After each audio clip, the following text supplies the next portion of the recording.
What's up, everybody? Welcome to another episode of Comic Book Weekly.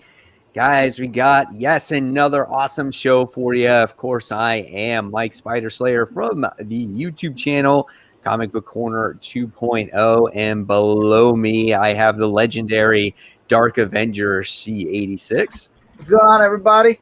And below diagonal from me, I have Brant from Last Ember Press. What's up, everybody? And of course, I have the lovely Miss Uno right next to me. Hello, guys, and we're gonna start the show. So let's get started. We do have a good amount of news this week, so happy to see that. I'm gonna pull that up, and we're gonna start out with some comic book news. And first up, we have let's see what we're gonna start out with. Let's do the new Darkhawk title and character.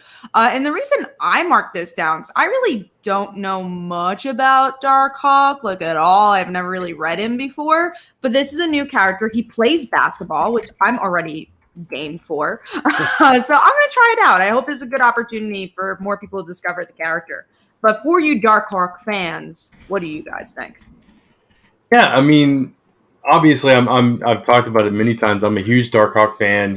That was one of the main series I collected when it was coming out, and I've got most of the entire run. Not all. I'm missing a few of the later issues. Yeah, but yeah, it's always cool to see Darkhawk come back. I was excited, when they did the whole anniversary thing and stuff, and it was interesting that the way that they reintroduced him and kind of revealed that there was going to be a new bearer of the amulet and stuff. And it kind of makes sense with it because it's when you think about Darkhawk and the way he gets his powers and everything. And I know a lot of people, I'm going to be sad to see Chris Powell go too.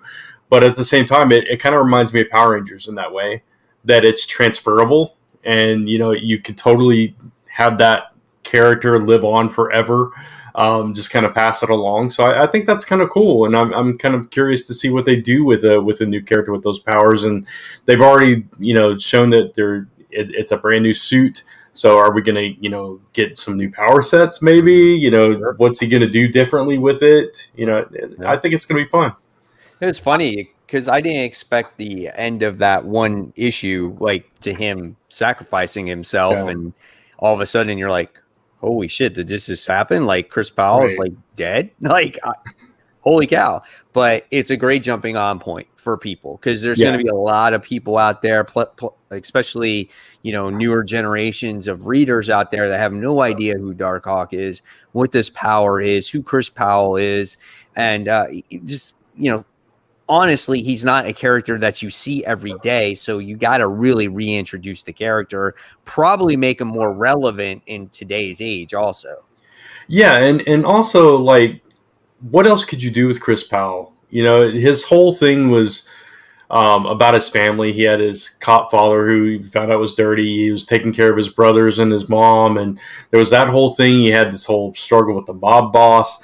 And then he goes into space and does the whole cosmic thing. It's like he's lived an entire life's journey in the short period of time that he's been around. So, it kind of makes sense to move on from that and do something different. For me, it's a good jumping on point, like Mike just said. So for me, it's all the starting point for Darkhawk. Cool. So moving on to the next thing, which is that Black Widow is hitting 50 issues. I'm actually surprised. I thought there would be more Black Widow issues. So as well. Right? Culminating everything she's had. Like there was the Mark Waid series. I thought maybe there was other Black Widow series, but maybe there wasn't. But this is 50 issues. And I'm excited because I just love the Black Widow series. And it seems like a lot of things are going to happen in that issue. And I hope, as we've been talking about, more people jump into this series because it's awesome. Yeah, it's one of my favorite series right now. It's just incredible. It's the best it's ever been. I really don't remember. Like maybe there was a 90s series or something. It's only been 4 volumes of the series. I remember when I was reading the article. I think there's only been 4. But the problem is Black Widow is probably the problem, just like we all have, is it a good series? You know what I'm saying? Like, this has been the only one where we're all like, oh my gosh, this is amazing. Let's keep this going. Yeah, for sure. I agree.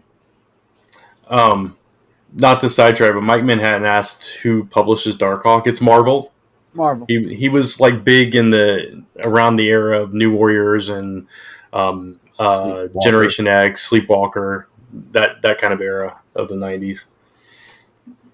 So moving on to the next topic, which is DC's free comic book day offerings. It seems like they have a lot more than they usually do, which is kind of nice. So we have Batman, of course. They're going to be teasing the event we're going to be talking about right after this, so we won't talk about the event just yet.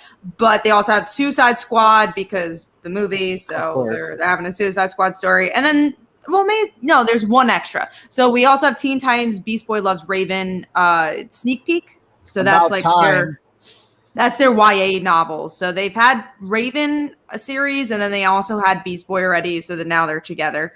And then the other one is like another kid-friendly Batman and Robin and Howard. Amethyst Princess of Gem World's going to be in it as well. So we do have free comic book day books, even though it's not through Diamond. So that's kind of the big announcement there. And yeah, cool. I mean, I'm probably only excited for Batman, but it's cool that we have a couple more options because it's been years. Because usually DC just reprints stuff. They haven't really had, they haven't really done too much free comic book day in the past couple of years. Yeah, I think it's cool, like you said, that there's kind of something for everybody. And it's interesting that without Diamond, they're doing many more than they usually do. So that's kind of cool. So, yeah. We also have sorry, you go, Mike. I was just going to say, I mean, it's cool. I mean, I would rather see them come out with more than less. Yeah. Whether I buy more or, I'm sorry, if I get and it's free, yeah. I mean, buy free. Yeah, exactly. So that's cool. Mike Manhattan said, wait, was Darkhawk part of the Squadron Supreme? No, that was Nighthawk. Yeah. Nighthawk. Yeah. Honestly, understand why you'd be confused, though. Yeah. Darkhawk was one of those mini characters that Spider-Man introduced, basically. Yeah. Spider-Man showed up in everything to kind of promote a character. Super Pro was another one around that time. Sleepwalker, like Mike mentioned. Yeah. So, yeah. And Darkhawk is more of a cosmic character. He was in the Annihilation. Was he in the what's that? The King's. War Black? No. War of the Kings or something like that. I think it was. Yeah. That cosmic event. He was part of that. Yeah. He was also briefly a member of New Warriors. Yes, he was in New Warriors. He was in a lot of issues of Amazing Spider-Man. Yeah. Back when Mark Bagley first started drawing the character. Mm-hmm.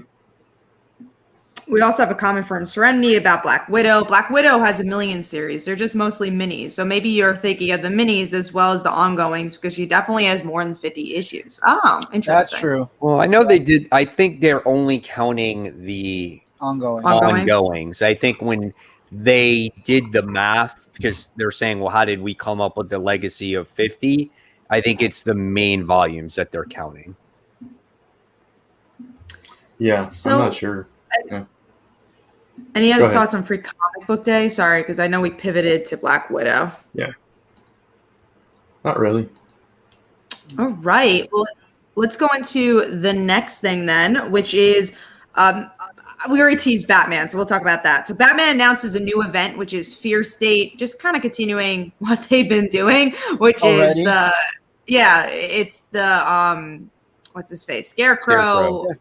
We got Ghostmaker there. One interesting thing was Poison Ivy seems like to be teaming up with that new Gardner character. So are they on the same side? Is Poison Ivy going to verse Harley Quinn?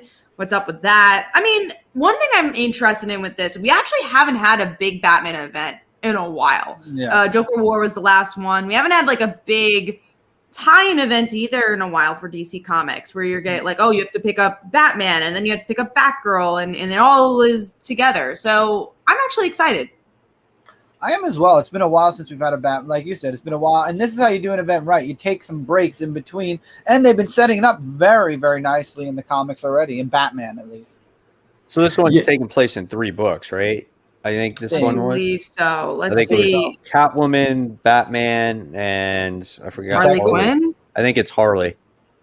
Yeah, it's Catwoman, Harley Quinn, and Batman. Yeah. Which is interesting to see as well because those are two titles that are maybe the lower titles of the Bat They're trying series. to get sales on it. They're trying to get sales on the lower titles. Exactly. Plus, and honestly, I'll pick it up to see what happens. Yeah. Plus, Harley's like completely different right now, so it's interesting. Contrasting styles, telling this a similar story, but it also kind of makes sense when you think about Future State too, because how Harley was tied into that too, and it's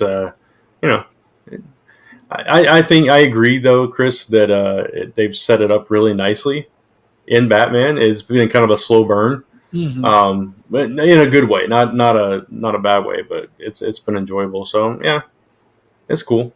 I just hope it's good. That's the key word. Is it? Yeah. That's a key question. Is it good? I mean, the last time I thought Batman crossed over, I don't even remember the last time Batman crossed over in a book. It was the last time was like what the death of the family or death of remember with the Joker mask when in the New 52. Oh yeah, that was New 52. Yeah. Well, yeah. I thought the Joker War had some. Yeah, no, the Joker War I thought did cross over in everything as a matter. Yeah, it did. It was in Nightwing. It was in Batman Detective. Oh yeah, that's right. Yeah, that's right. That was a while ago. It was. That's it not was even a year ago though. But for comic books, we would have 5 Batman events by now. So a year is a while ago in comic sense. So we do have a couple of questions here, and then we'll get into the last comic topic. First is from Mike Manhattan. Are any of you guys getting the new Jupiter Legacy Requiem? Probably not. I tried the Circle series, and I just kind of fell off of that one. So I'm gonna try it. I think that's a no for all. Oh. There you go. You didn't watch any of the show? I watched more Invincible, guys. So be proud of me on that. I'm on episode 4. So there you go. I'm getting there. All right. I've only watched the pilot, or not the pilot, but the first episode of Jupiter's Legacy so far. I've never read any of the comics, so probably not. I'm going to try that. Yeah, I'll try at least the first issue and see what it has to offer. We also have a question from me from SM Down who says, which we'll talk more about later, but does the Like Father Like Daughter crossover canon to the main storyline, or is there an Elseworld, or is it an Elseworld story? You can read it if you've never read Like Father Like Daughter before. You can read it if you have read Like Father Like Daughter. There's nothing in the book that makes it an Elseworld story. Like there's nothing like, oh, someone dies and that's why it has to be Elseworld. It definitely is connected to the main series, but you don't necessarily have to read that issue to read the main series. So it's just like a kind of fun one-off. Everything that has been in continuity for Like Father Like Daughter is in continuity for this story. So it's very new reader friendly for anybody who wants to check it out. Which again, we'll talk more about later, and I'll leave the links in there too. Any opinions on the Powerpuff Girls scripts being, I didn't hear it being leaked, but I did hear about them having to redo the pilot because it was very bad. So that's surprise, it was bad. I heard about that too. I was kind of sad because I'm actually looking forward to it. I mean, I like the actress. Me too. Yeah, I hadn't heard anything about it being leaked though. Yeah, I don't know. We'll see if we see that script. If it is, then we'll let you guys know. But I actually don't want to read it, especially if they're going to.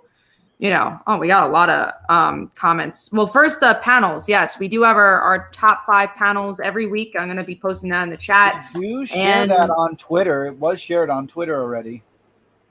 Oh, and Tevye said that too. It is usually on Twitter if you want to check that out, SM Down. But I do always put on the show too. So there you go. Mm-hmm. We also had another, I think, Like Father Like Daughter question.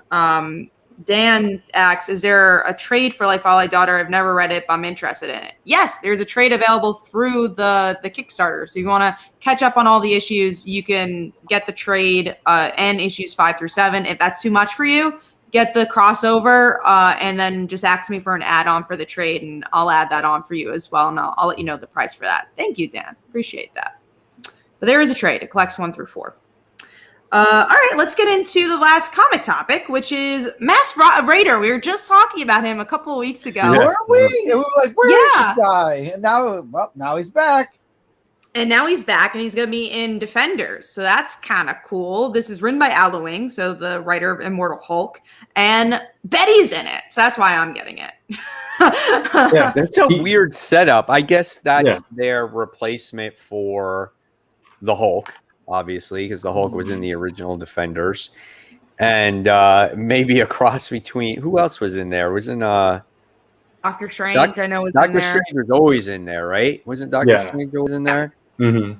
So then you had Beast was the other one. Was Silver Surfer part of it in the past? He has been, yeah. Beast He has was. too. Yeah. Right. Beast was. I remember. So, reading and the then book of Beast. is that Vapor? That's the other one, the female. Who is that? Let's see, Cloud. Oh, who the hell is that? I have no Yeah. idea who Cloud is. Maybe it's a new character. Maybe. Yeah, I do not know who Cloud is. It She honestly comes from looks the more. sky. It looks like that A next character. Remember her? Someone with an S. It was like Singularity. Kind of looks like her, but it's not. Oh Yeah. yeah, that's right. Man, she dropped it's not off the hers. face of the earth, Yeah. huh? Only Kelly Thompson uses her occasionally because it was her Sparingly, character. yeah. Yes, I liked her too. She was fun. I kind of wish we got to see more. People Yeah. are saying it's Cloud9. Honestly, I've never heard of that character. So I never heard of that character. I don't know who that is either. Yeah, I mean, it's so funny that, I mean, Al Ewing's the one that introduced Masked Raider into the, with that Marvel 1000 or whatever. So I'm just glad he's picking that thread up because it was like, where'd that character go? Where's the promise of that big mystery here? And he seemed like a pretty cool character. Like, Yeah. how the mask was passed on, and people have taken that on. And then it's like you spent all that time in that issue, like, fleshing out that character. Now people are like, "Who is the dude with the mask?" Like, Right. Yeah. So I don't know. Are you guys gonna give it a try? Yeah, I'll give it a shot. Becky. Might, yeah. Yeah. Absolutely. And Serenity says Cloud9's from Avengers Initiative. So there you go. That's why I never read that. Yeah. I did read it, some of it at least, but there was a lot of characters introduced. And made on Brant. Yeah. Did not read that one. So, but as Brand said, it seems like there's a lot of characters introduced in that one. But let's get into our media news here because we actually have a lot of big topics to talk about here. So I don't even know what I want to start with. Let's start with the Injustice Gods Among Us animated movie. This is cool because I feel like there hasn't been an animated movie in a while, at least for me, that I've been excited for, where I'm like, that's a cool topic that you're exploring. Definitely going to watch this one. Definitely buying, watching, getting, because I'm excited to see what they change. Because, I mean, in the game, you could consider the story, take away all the fighting, was kind of a 3D animated movie. I'm excited now to just see it as a movie. Yeah. I think it's going to be a little bit more towards the comic book. It might be, yeah, that's what I was thinking too. It'll take most of the comic, and then maybe it'll end with the way the game was, where they reached out to, I don't know what we would call that Earth anymore, but the main DC universe, and brought the original Justice League in to stop President Superman or whatever. It's funny because I was looking for something to watch last night, and I was scrolling through HBO Max, and I came across all the DC animated. And I was like, I didn't even know this movie was out. It's like, what is this? There's a Deathstroke movie? What is this? So I've not apparently been excited about some for a while either. So, but Injustice, man, I haven't. I'm like way behind on the comic. I never finished it, but I loved what I read. I love the video game, so I'm actually super stoked for this one. Yeah, absolutely. I think it's going to be really good. I bet you Tom Taylor's happy about that too. Yeah.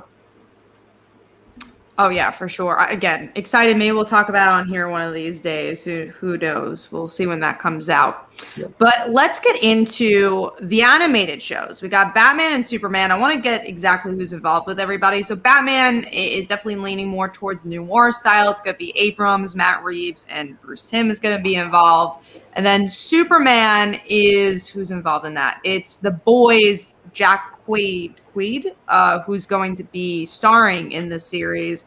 Let me see if there's any creators. It looks like the voice roles, someone from Star Trek Lower Deck's going to be in it. So they focus a little bit more on the stars for the Superman one. I don't know who's like behind it. Maybe they don't have a team for it yet, per Story-wise. se. Yeah. Quick. The cat just break up like super hard for you guys? Yeah. Okay. Am I good now? Yeah. You're good right now, yeah. Okay, good. I'll restart if I have to. I'm not good now. No, you're fine. No, you're good. Fine. No, now you're good. You're okay right this very second. Yeah. Okay, good. Yeah, going to the animated show stuff. It's cool, but I feel like they keep trying to dig into this nostalgia over and over again. We have the Justice League comics. We have the Batman comics. They weren't great, at least in my opinion. And it's just like, why do we have to relive this? Why can't we do this with another character? Why not do it like Black Canary or Martian Manhunter? You know, do the same vibe of like what made those shows good and not have to reboot these. So I'm excited in some regards, but at the same time, I've been burned many times with these reboots. I'll bounce right off of you right now for sure. And that's, Batman the Animated Series and Superman the Animated Series both were great in their time. But they're trying to bring it back again and get the crowd of old and bring new in.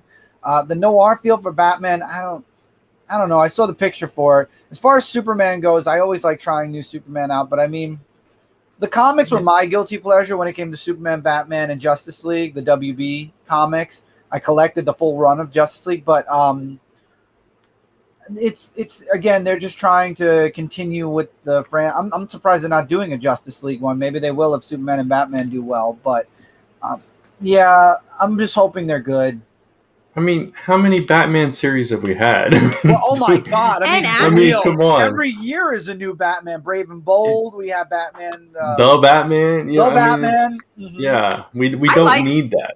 Yeah, I like the Batman too. But also with Batman, the animated show, I actually like the later seasons a bit more because we got more of the villain story. We got more of like the Bat family. So to see that they're going back to like the early days of Batman the animated series, which is the noir idea of it, I'm like, how much can you do? Yeah, it's true. Yeah, and I agree. I think the later seasons, especially going back and watching it, from the beginning again, when it first popped up on DC Universe, I was like, wow, this isn't quite as good as I remember, but I know there were some really good episodes in that show. Like the Clayface stuff. I absolutely love that kind of stuff. Yeah, that Clayface was awesome. Yeah. I mean, the only thing I can say is, even though it's repetitive and we've seen these characters get their shows in the past, these are their staple characters. These are their core characters. And of course, that's what they're going to try to capitalize on. The only thing I can say is that I think it's better than not doing anything at all, because if you get people to watch these things, they come in for the comics, to buy the comics. And at the end of the day, I think that's really what you want to go for, no matter what is there. Do we want other characters to have another opportunity at a show? Absolutely. But again, it's better than nothing. Yeah, and when you're reintroducing it too, it's like you said, these are the characters that sell. I mean, you put Batman on TV, they're going to watch. It's just, it's money. For me, I'm just glad we're getting another Superman animated series. It's been a while since we've had a Superman animated series. That's that one That's I'm true. more open to than Batman, because like Kat said, we've had Batman forever. But like Mike said, Batman's what sells and what brings people into DC. So give me a Batgirl show. Just give me another part of Batman. Red Hood, Robin, Nightwing. It'd be nice to have a Nightwing Birds show. of Prey, something. Anything. Yeah, I definitely do not mind having more Batman. I love Batman. I love the Batman franchise, but it's just like there's a lot of sides of Batman that sells. Jason Todd would sell, Batgirl would sell, Nightwing would sell. Yeah, and that's something that he hadn't done. We do. Thank you, SM Down for X and all the Life Valley daughter questions. We do have one quick question about it, and I'll answer. How did you and the person you did the crossover with write it? Did you write Life Valley daughter story and he or she write the haunting story? Did you collab together? So Phil wrote it with me, who we're doing a lot of stories with together. Mia will tease it late. Well, I'll definitely tease it by next week. But we have a webtoon coming out in about a month. And then we have the By Visibility anthology that he helped edit. What else do we have coming out? Those are two big things we've been doing. And the way we wrote it was that, he lives where I live, so we went over each other's houses and we wrote it together, and we wrote different parts, and it was a lot of fun. I love collabing with Phil, and he's become my writing partner in the last year because of this crossover. So it's a lot of fun, and we just take little parts, and we're like, oh, this could be fixed, this could be this, and it ends up becoming our own project. But yeah, we'll take different scenes. It's like, oh, I really want to tackle this scene, and that's kind of how we did it, at least. And we also plotted together. So, yeah, thanks for the question. Is there any other questions here? No. So we'll go on to the last topic for news, which is the Eternals trailer. And that came out. There wasn't a lot of chit chat about it, interestingly enough. It was boring as all hell. I was gonna say, so I saw No Man Land, which was the director who's doing Eternals directed that movie. I really didn't like it because it was very slow. And again, I understand the poetry behind the movie, but it wasn't really my thing. And I definitely felt the same vibe in the trailer. I was like, oh, okay. And also, like, who are the Eternals, right? We're all comic book people here. We've been reading comics for decades. And I really don't know anything about the Eternals. Now, you could say the same thing about Guardians, but Guardians were fun. This really reminded me of Inhumans, and that got me scared. So I was not very interested. But obviously, I'll see the movie. But the only thing that I liked was the big ship that made its appearance in the beginning. I was like, wow, that's cool. The only thing I can think of when it comes to Eternals is that it's going to lead into something else. But you got to get through this movie first. It's the only thing I can think of. Like, this did not look interesting to me. I get it was a teaser, and so you're not going to get very much. But I was like, wow, this is waiting for something, and there was nothing there. The best part of it for me was when they were talking about the Avengers being gone and asking who was going to lead, and the one guy is like, I can lead them, and then they all laughed. That was kind of funny. And then I saw a meme that was like Tony Stark and the two actors from Game of Thrones, because their last name was Stark. So it was like, cut one Stark off, two more grow in its place. So I thought that was kind of funny. So, I thought it was funny as a Game of Thrones fan. But anyway. Their whole family name was Stark, so it made sense. We don't watch Game of Thrones. I'm sorry. Yeah, I sadly catching up. I have the first 2 seasons. I've watched the entire series twice, so I'm a fan. Twice. Oh, I rewatched it with Lisa. Okay, that makes sense. At least you didn't rewatch it. Well, even if you rewatched it yourself, I would understand that. We do have a Black Widow question here. So I actually also want to mention Mike Mahan. Cat and Humans had incompetent people behind it. That's true. I mean, maybe. I don't know who was behind it and how that behind the scenes was, but it just kind of had a similar vibe because of the family stuff. So that's the only reason I said that. Not saying it'll have the same tone and have the same prospects. It just the outfits just kind of felt the same to me. But we do have the question, anyone excited for Black Widow? I think we've talked about this before. I think excited is a strong word, but I'm interested to watch it. I think when it was first announced and when we were originally supposed to see it, I was super excited. Now I'm at the point where it's like, I just want to see it already. Yeah. It's like, let's move on with it. I just wanted to highlight this comment because it's very true. Eternals are the equivalent of the New Gods from DC. Both are created by Jack Kirby. Exactly. That's why I really wasn't a huge New Gods fan per se. Me either. So that's why Eternals don't really do anything either. It's totally the same. Kirby. It's totally the same thing. If you read the recent, like the first issue of the current Eternals series, they got this whole chart about all the gods and all the families with gods and how Thanos is connected to them all and everything. Boring. Kind of. Gods are just all connected to Darkseid. Exactly. It is basically the same thing. Yeah. Miracle and no. And I really don't care about the idea that they've been hiding all this time. Like, I don't. Who cares? So that's our Eternals thoughts. Sorry it wasn't as exciting as most of our reactions to Marvel trailers are, but hopefully we'll get more excited as we learn more about it. Not everything is going to be gold, unfortunately. I agree. I'm only like kind of looking forward to Angelina Jolie because she's just like looks like she's everybody hiding. Looks forward to Angelina Jolie. That is true. Gotta admit that is true. Especially in an action movie. Like I love Angelina Jolie in a good action movie. Like even if the action movie sucks, she's always good. Hey, Tomb Raider. Nobody Tomb Raider. She was a good Lara Croft. I don't care. She was in that movie Salt. I didn't watch Salt, so I can't say if it sucked or not. But the action looked really good. What was the movie with Brad Pitt where she was Mr. and Mrs. Smith? Yeah. Okay, that is it. Okay. That was good too. Like really good. If there's anything, there's Angelina Jolie. So there you go. Oh, Angelina Jolie. Okay, Chris, relax. Hey, I'm allowed. He's like dreaming. He's like, I ain't yeah. dreaming. She's beautiful. She is very pretty. But that's all Beautiful. our news. That is all our beautiful, pretty, not my type, There's a Angelina hierarchy. Jolie, but it's Chris's She'll dye her type. hair blonde.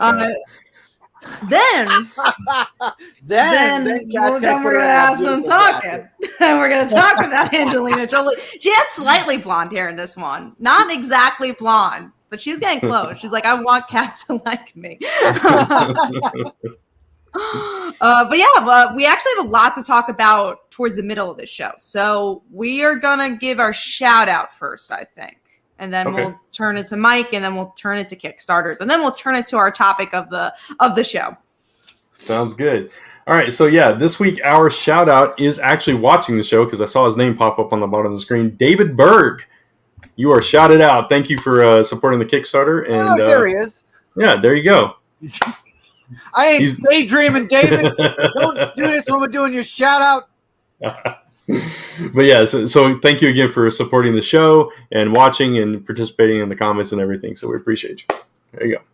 All right. Cool. So, Mike, you have something to chit chat about. Yes, unfortunately, it is not good news. Guys, I will be leaving the show. Not permanently, though. So I think you gave people a heart attack. It's like, but wait, it's on your channel. They're like, what? Not leaving permanently, guys. It's that time of year again. Guys that have been following me a long time, I teach tennis. This is the busiest season of the year for me for the next 10 weeks. I have tennis summer camp that is starting next Tuesday, and it goes all the way through August 6th, I think. So I will be back that following Tuesday in that second week of August. So I could make an appearance here or there in between there if, for whatever reason, it rains in the evening or whatever the case. Because when I teach tennis in the summer, I teach from 8:30 to 12:30.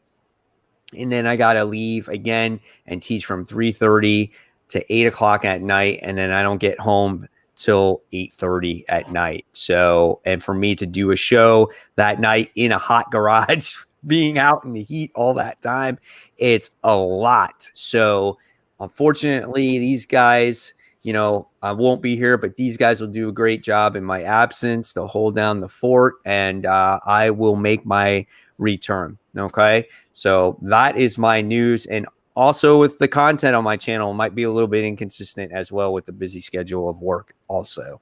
But hopefully I didn't freak you guys out too much. And but I will be back soon. So this is my last show, possibly for a while. The good news is it's only 10 weeks. It's only 10 weeks. Yes, Mike will be back. And we should also say we are taking a 2-week break in June.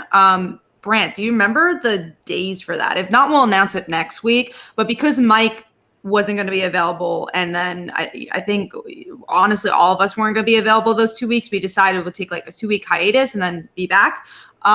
We should mention that Mike will still be doing the panels. So if you do miss his voice for comics, vote for the panels, and you could see what he liked that week. I like all the little tennis comments in here. Yeah. Right. There is a lot of tennis comments. I played tennis this weekend. Mario Tennis is coming out next month. I'm excited for that.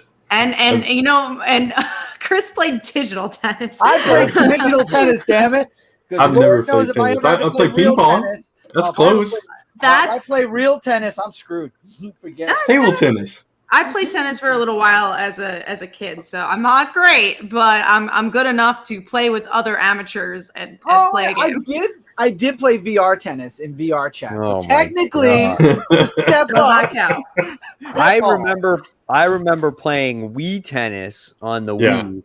And I remember I was the idiot trying to swing like a real tennis player, and it was so inaccurate. I'm like, "What are you doing?" Like, and then you're just all you gotta do is this, and you're like, "Oh, that's good. That's how it works." And I'm like, "This is a worst game for tennis." I'm like, "I hate that." It was golf. The tennis game came out already. Thanks, David. I'm also playing golf this week, and I've been playing. No, I hate real golf. You can only get me to play golf as Mario. I'm playing Top Golf this week, so I don't know if we could call it real golf, but and I play my basketball every day. So that's if you want to play a game with me, we'll play basketball. If it ain't mini golf, I ain't playing.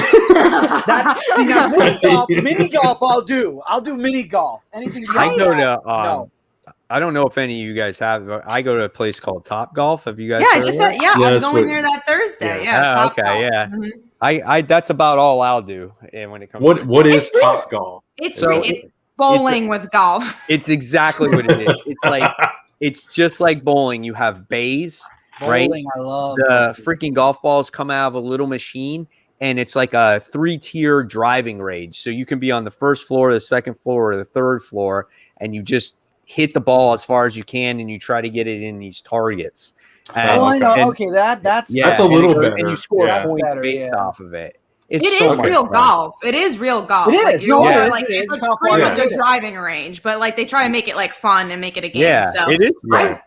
I went like pre-COVID, and I went with a group of friends, and then I have another group of friends who wanted to go. So I was like, okay, let's do it. And you have to like make reservations real far in advance with now COVID situations, but we're all vaccinated, so we're all good.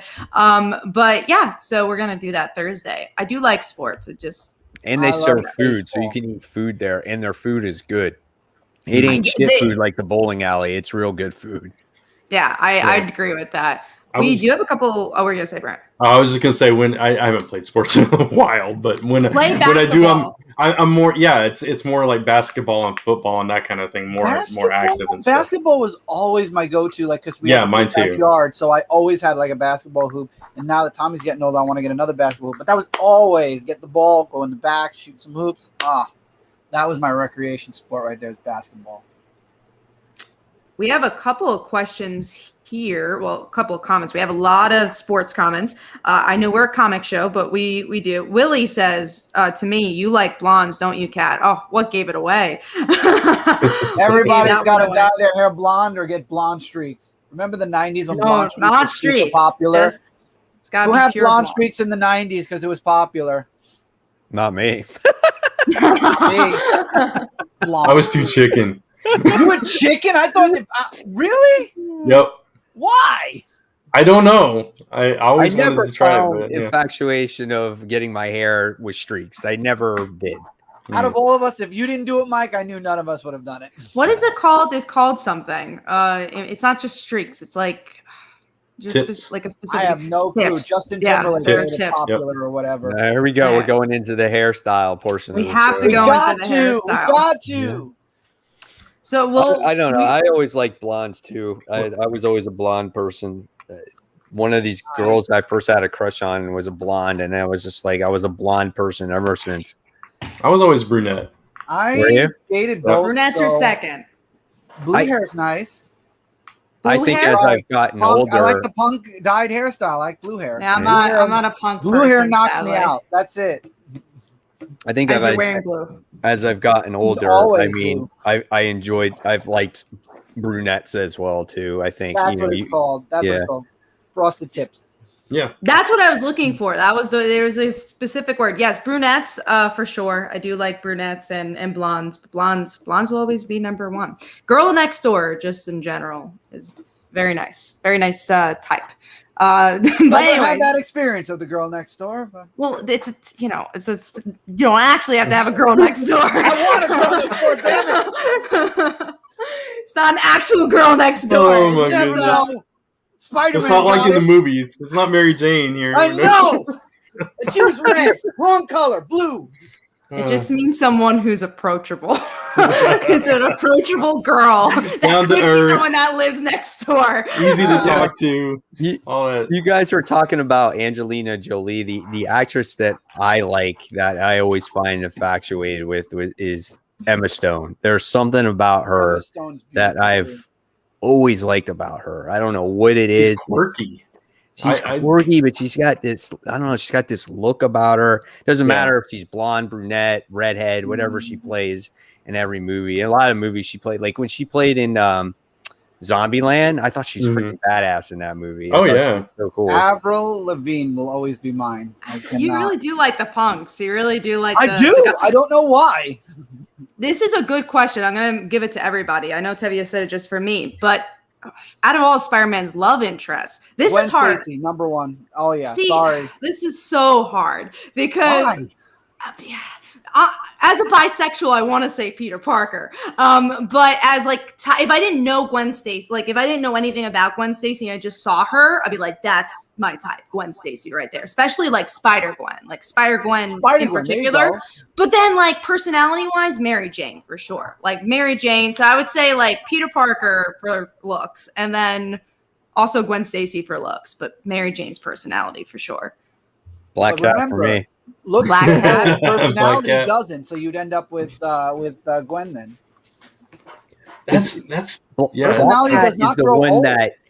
that pushes you to do things that you don't normally would do. She brings out that You like the bad girl. that side of you. You know what I'm saying? That's what I like about it. So if you're like quiet and reserved, like she's gonna be like, come on, let's just do it. Let's go. Let's just do this. And I like that. You know, sometimes when you have the person that is maybe the same as you, like you don't, you know, it's like opposites attract. You know what I'm saying? And I think Peter and Black Cat are opposites, so that's why they have this attraction towards each other. I think Mary Jane and Peter are opposites too, though, with their like kind of personality. Because Mary Jane is like so outgoing, and then Peter's a little bit more reserved. That's true. I've always preferred Gwen over Mary Jane, but it's just like it's like you can't imagine Peter without Mary Jane. Yeah, that's true. Seems But that's right, Peter, you not know. you. He's But been that's with Peter, her not you. so So you long. can choose Gwen and let him have Mary Jane. Who But cares? I also love him with Black Cat because like Black you said, Cat? it's just that's fun. the variable. Yeah. Don't do that. Don't do that because then it's kind That's of. what I mean. Mike introduced it, so you know. It's, Yeah, Introduced the that's true. topic. But That's true. the thing Maybe is Black with Cat. Gwen, I feel like she doesn't have much of a personality. The actual Gwen Stacy, like she's just kind of there. Yeah. So that's why it's a little hard to say for Gwen Stacy or not. yeah. But yeah. So that's our going into Spider-Man. We'll talk about the Kickstarters after we talk about the Spider-Man topic because I feel like this is a good transition. Yeah, it's a good actually segue, talk about yeah. Transition. Yeah, so we'll talk about The Amazing Spider-Man and what happened in that issue, if we liked the issue, what's up with Harry Osborn.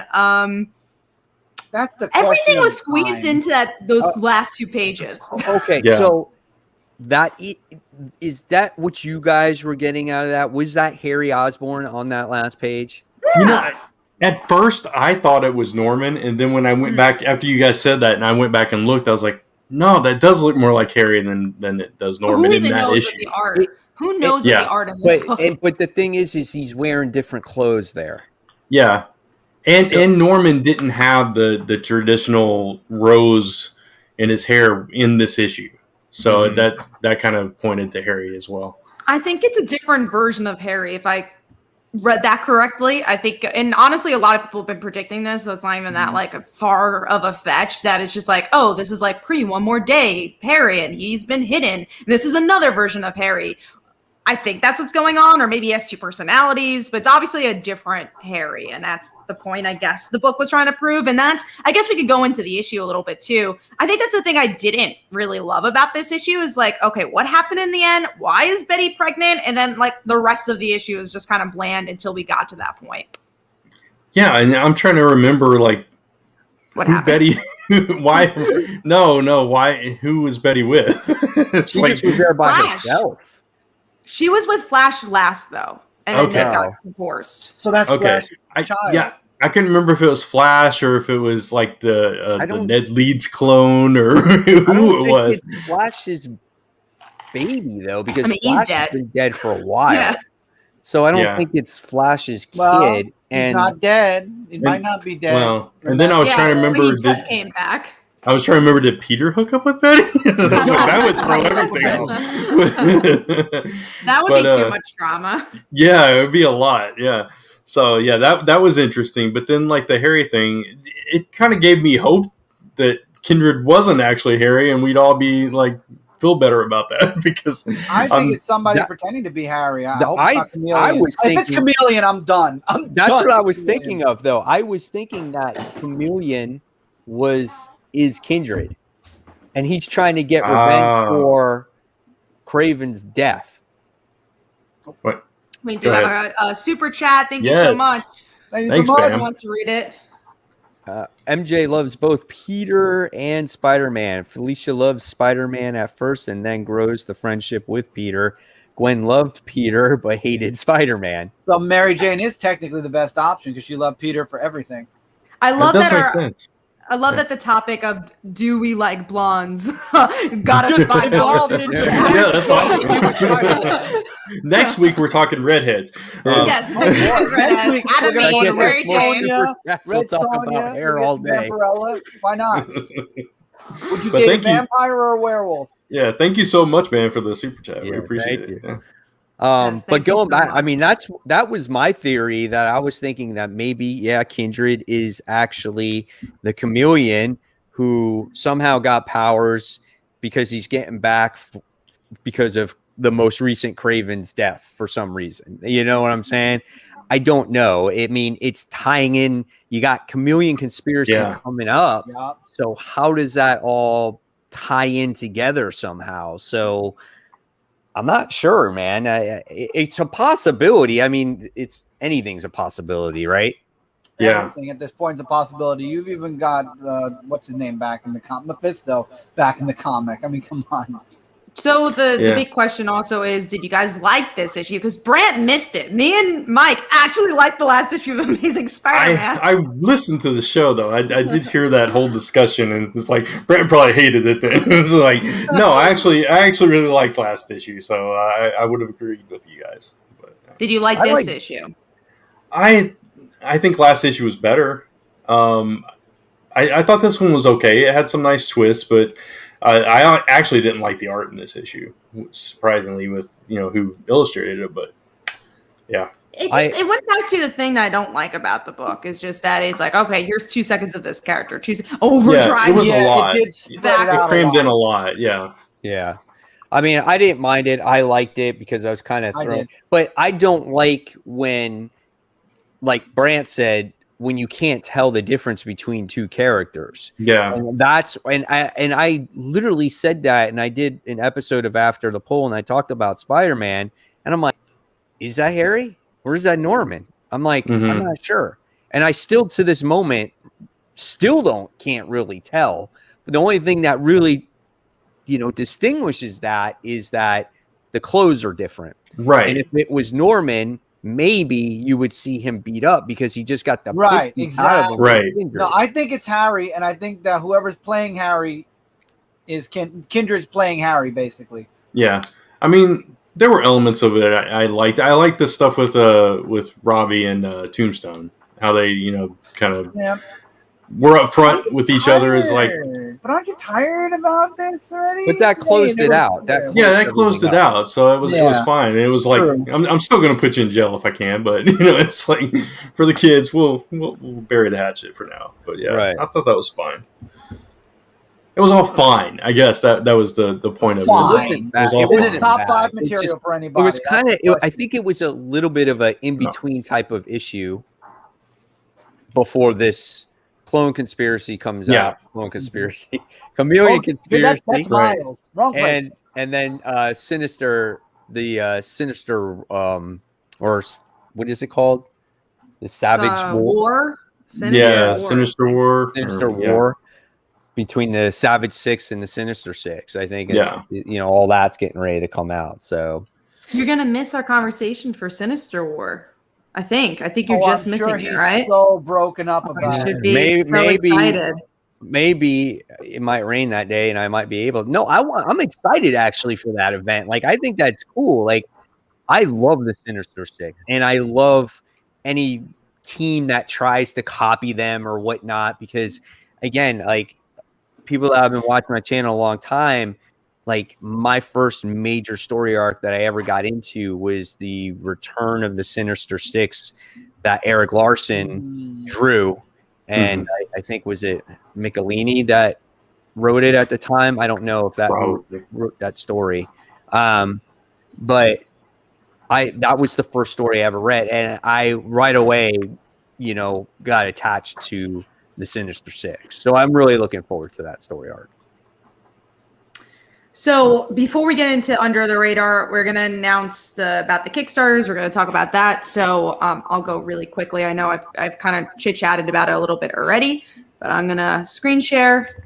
So I have a Kickstarter going on. We just were launched yesterday, and we're already at 230 backers and over halfway to a $10,000 goal. So thank you guys so much for that. We've kind of been blown away by this Kickstarter, and what it is, it's actually Haunting and Like Father Like Daughter crossing over. So Like Father Like Daughter is my property. It's about a high school girl. Father left her to become a full-time superhero. Everyone in the world loves him except for her, and then she inherits his abilities. My very good friend Phil writes The Haunting. It's about a boy who has ghosts follow him, and he does not like that. He does not want to take responsibility. So the book is about Bram crashing Casey's Halloween dance, and they have to team up with each other, and chaos ensues with ghosts and zombies, and it's really a story about responsibility and different sides of heroism, and it's a really fun book. It's new reader friendly, so if you've never read any of these books,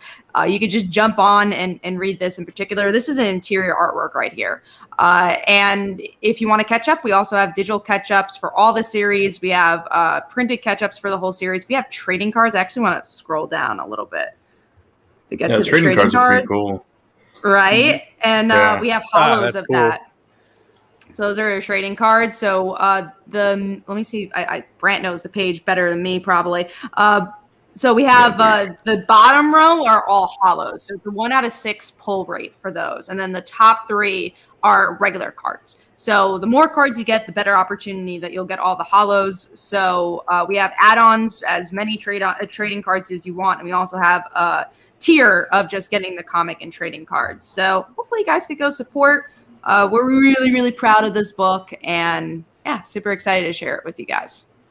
The next thing that's going to come out is you're going to have a trading card game like Pokemon. Hey, we have like rules.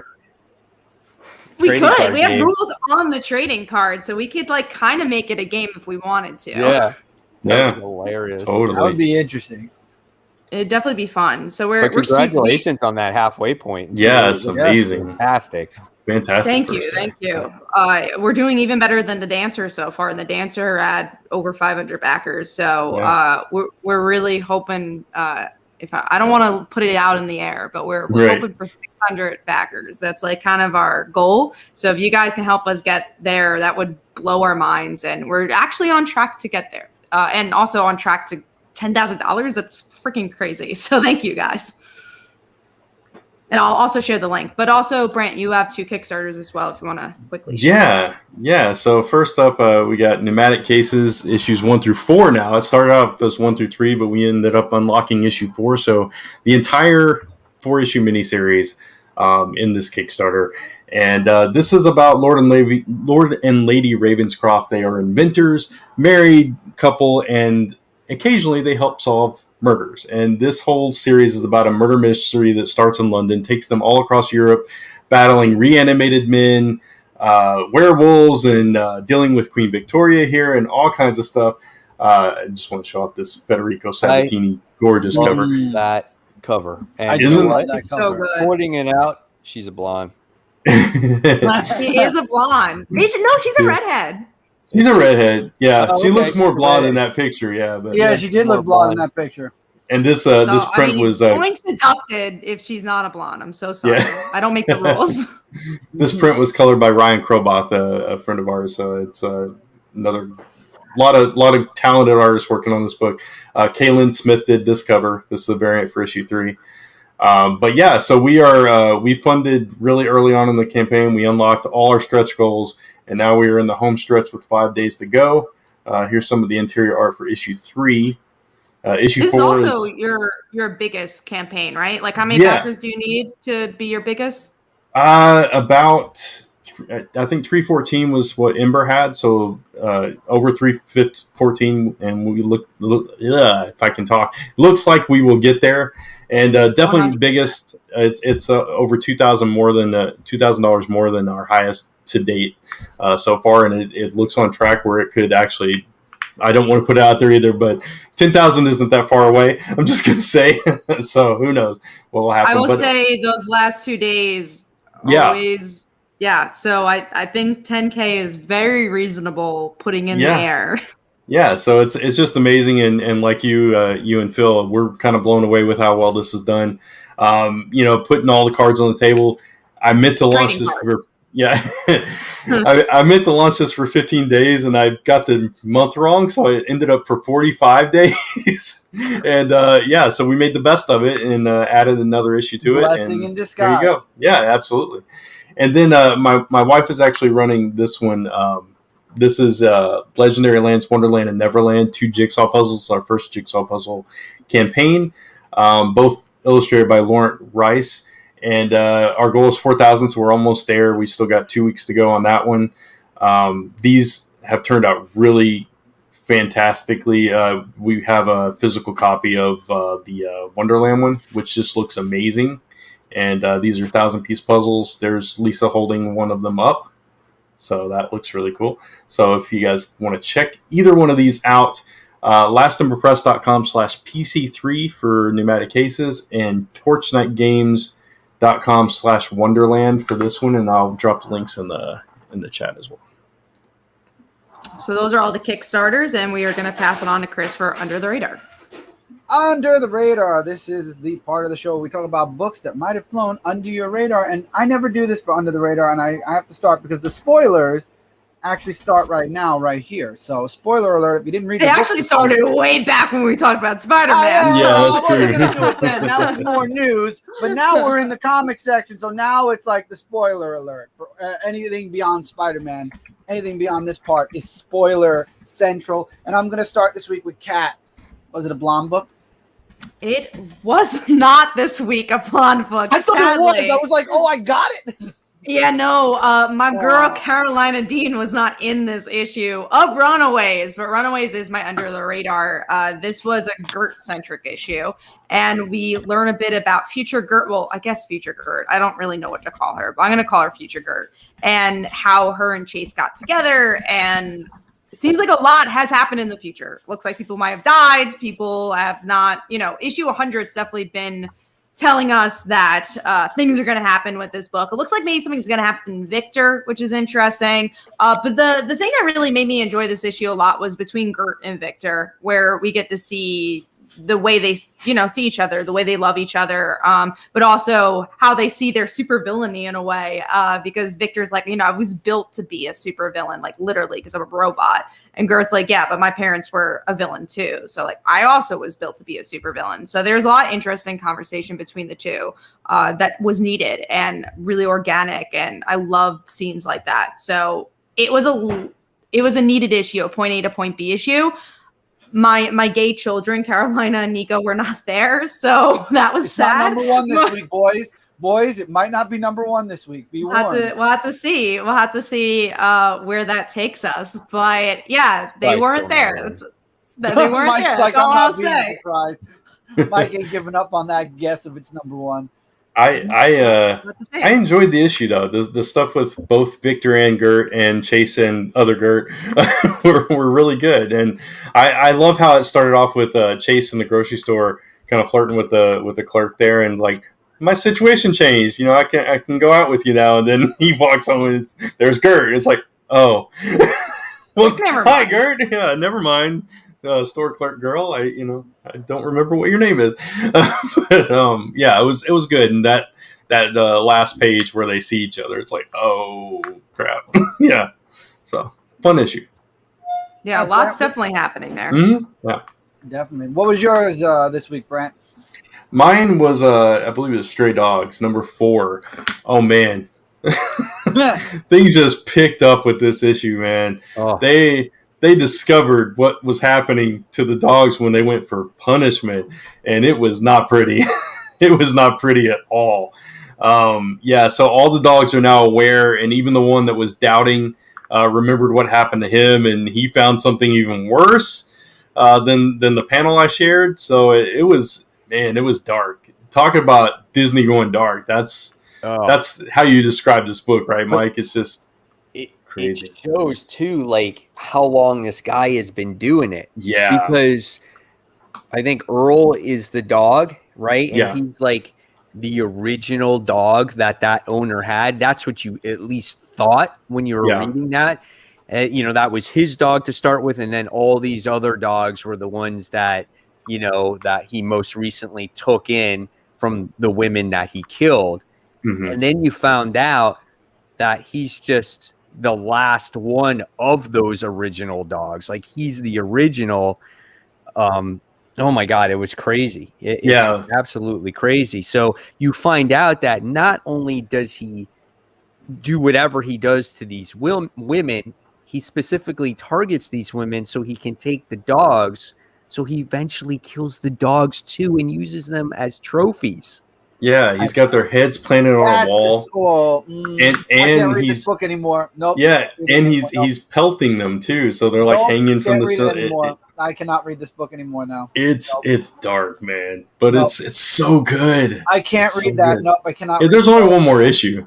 Oh, good. So. I won't read it anyway. I can't see that. You're missing that. It's so good. I can't see that, dog. The thing I can't unsee it. Well, for Yellow Day, you could get issue 1 for free. The way you read it, though, is that it's made like Disney characters, so there's no like, it's crazy. It's not, you didn't like expect real violence. You know what I'm saying? Like, you really don't see any of the violence. Right. You never see the humans' faces. You only see the dogs, and you only see what they're thinking. You never see any like real blood or gore or anything that out. It really leaves you, the reader, to the imagination of what's happening. Yeah, and even their heads mounted on the wall, they still look cartoony, like the Dalmatian, just like, what's going on? It's just like, it makes it even creepier. The one that was killed in the last issue. Yeah, exactly. No. And I mean, and as me as a dog person, it hurts. Yeah, that's why I can't do it. No, but the story, it just reveals that much more. You know, and I am so curious what Earl the dog is going to do, because he realized that he's like, shit. He's like, I just remembered everything that happened from when I was a little puppy till up until this point. Mm-hmm.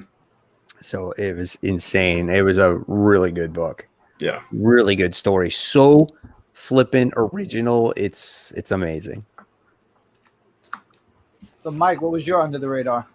Mine was actually the Immortal Hulk, The Time of Monsters, issue 1. I didn't get to read that yet, but so this was a Hulk that took place in a long time ago, and you wind up seeing there was this village starving, did not have any food, right?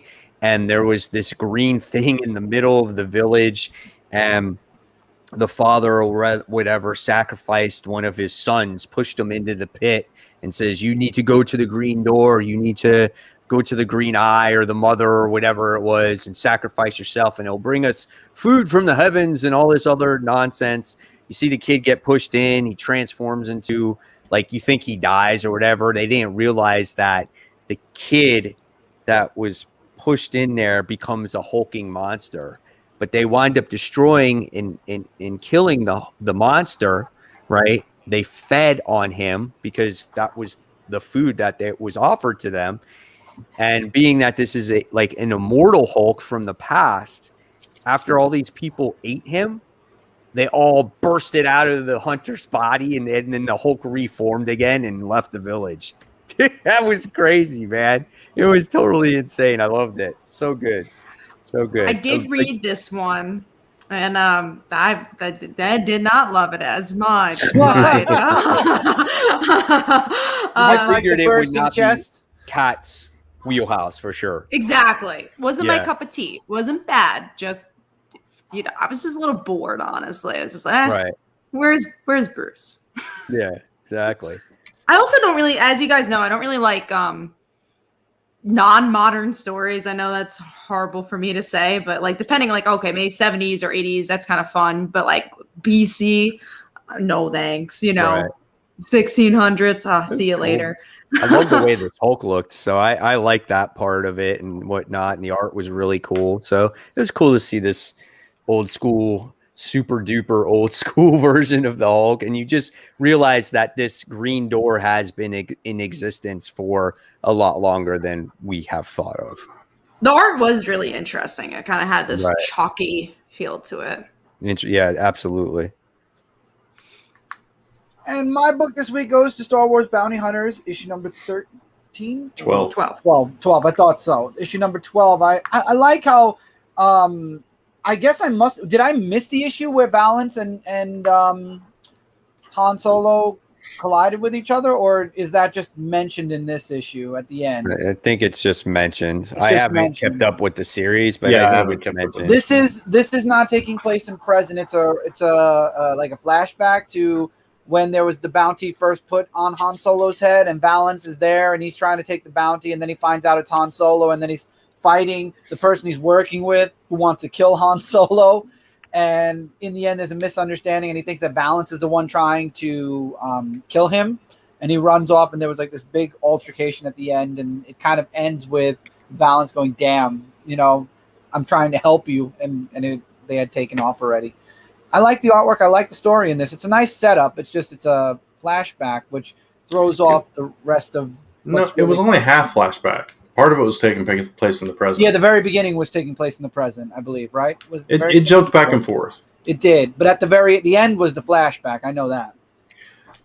I don't remember how it ended, honestly. Han Solo, Chewie, and then it was when the bounty was, and they literally left, and Valance was like, he knew that Han Solo was in trouble because of the bounty on his head. "I'm trying to save you," I believe was his last line. Maybe. I know that they talked about the bounty on Boba Fett's head too in that issue, so that was kind of leading into the war. Yeah. But I thought it was really good. I enjoyed it. I'm obviously, because this is a whole bounty war. This book is gonna be pivotal probably to the whole crossover. Oh yeah, I read this issue just because it was a prelude to the war. I hadn't read it since issue 1. I missed it. Yeah, I missed it for a long while. I read this, but for me it was forgettable. I didn't enjoy it all that much, just because again it's a prelude. It doesn't really mean all that much, I think, and it's just like you're not invested in Valance, are you, Mike? Because I love Valance. Maybe that's why I like Valance. I don't know anything about the character. Yeah, I don't either. Yeah. So it's like I don't care. So I'm just looking forward to the main story, and then once it gets going, then I think it will all tie in a little bit better. You know what I'm saying? Very fair. It's 5 issues of every series plus I think 4 one-shots. So it's like 24 parts. Yeah. Right. All right. And that was my book. And now I'm going to turn it over to Mike, who's going to be doing our top 5 and big books. Yeah, guys. So there was a lot of good books this week, I felt. And my actual top 5 was actually really strong. I enjoyed them. But the first main book we're going to be talking about here was Wonder Girl. This is issue 1. I didn't get a chance to read it. It's a quick read. It's a quick solid read. Yeah. Good. Yeah, this book kind of just had that exact feel when you left off reading it when you read Future State. You know what I'm saying? The story doesn't continue really from Future State, but that artwork and that artwork was gorgeous. I mean, it was her in general too, like her vibe. Yeah, that's what I love about her is her vibe. Yeah, she is just, it's so pretty to look at, and just the whole story of her, going back to where she came from, and something is going on with everybody that's connected to her. There's something obviously, foreshadowing or something that's going over them or taking over them or whatever the case may be. And it seemed to happen to Yara as well, right? You got to see that a little bit. She's like, "Oh, I got this splitting headache." And then she winds up getting thrown into the ocean, and you wind up seeing this mermaid thing trying to hypnotize her. Good cliffhanger. It was really interesting, but again, this book is just stunning to look at. It's just everything about it, the details, the eyes of the character. I mean, it's awesome. I really enjoyed it, even though there wasn't like a ton of story in it. I just really enjoyed it. But it gave you just enough to like get into the story. Like, I like the idea that she hadn't been like to Brazil in a while. Like, it doesn't seem like she knows her history. She doesn't know her family really. Yeah, or like I guess her mom died. It seemed like, so there's some story there, and then like the whole DC universe kind of knowing something's happening. Like Mike was saying, very solid issue. Like I said, just gave you enough, and the artwork was good cliffhanger. It's definitely a way to do a first issue. Yeah, it looked like that whoever that was, that soldier, tried to kill her and couldn't. Like his blade just stopped. You know, it's like, okay, so she's definitely Amazon, but she has no idea about any of that. And it was a really good kind of setup for all that stuff that we got in Future State, and you got her personality right away. Like you said, Mike, that the art is just gorgeous. I would buy this just for the art alone. Yeah, I mean, it's just so good. I did look into the book. The art is gorgeous, and it's definitely check it out. And it's not when the show's over, I'm probably gonna end up reading issue 1. It's not like overly complex art either. It's just like it simple really enough, but good. Showcases it because the panels are not tiny. It's like you can tell they have time to draw everything, and it's just amazing. Especially when she was underwater and she was just. It was even not like she was arched backwards. It was just like, man, God, it was so good. And even the tone, like the colors and everything was great.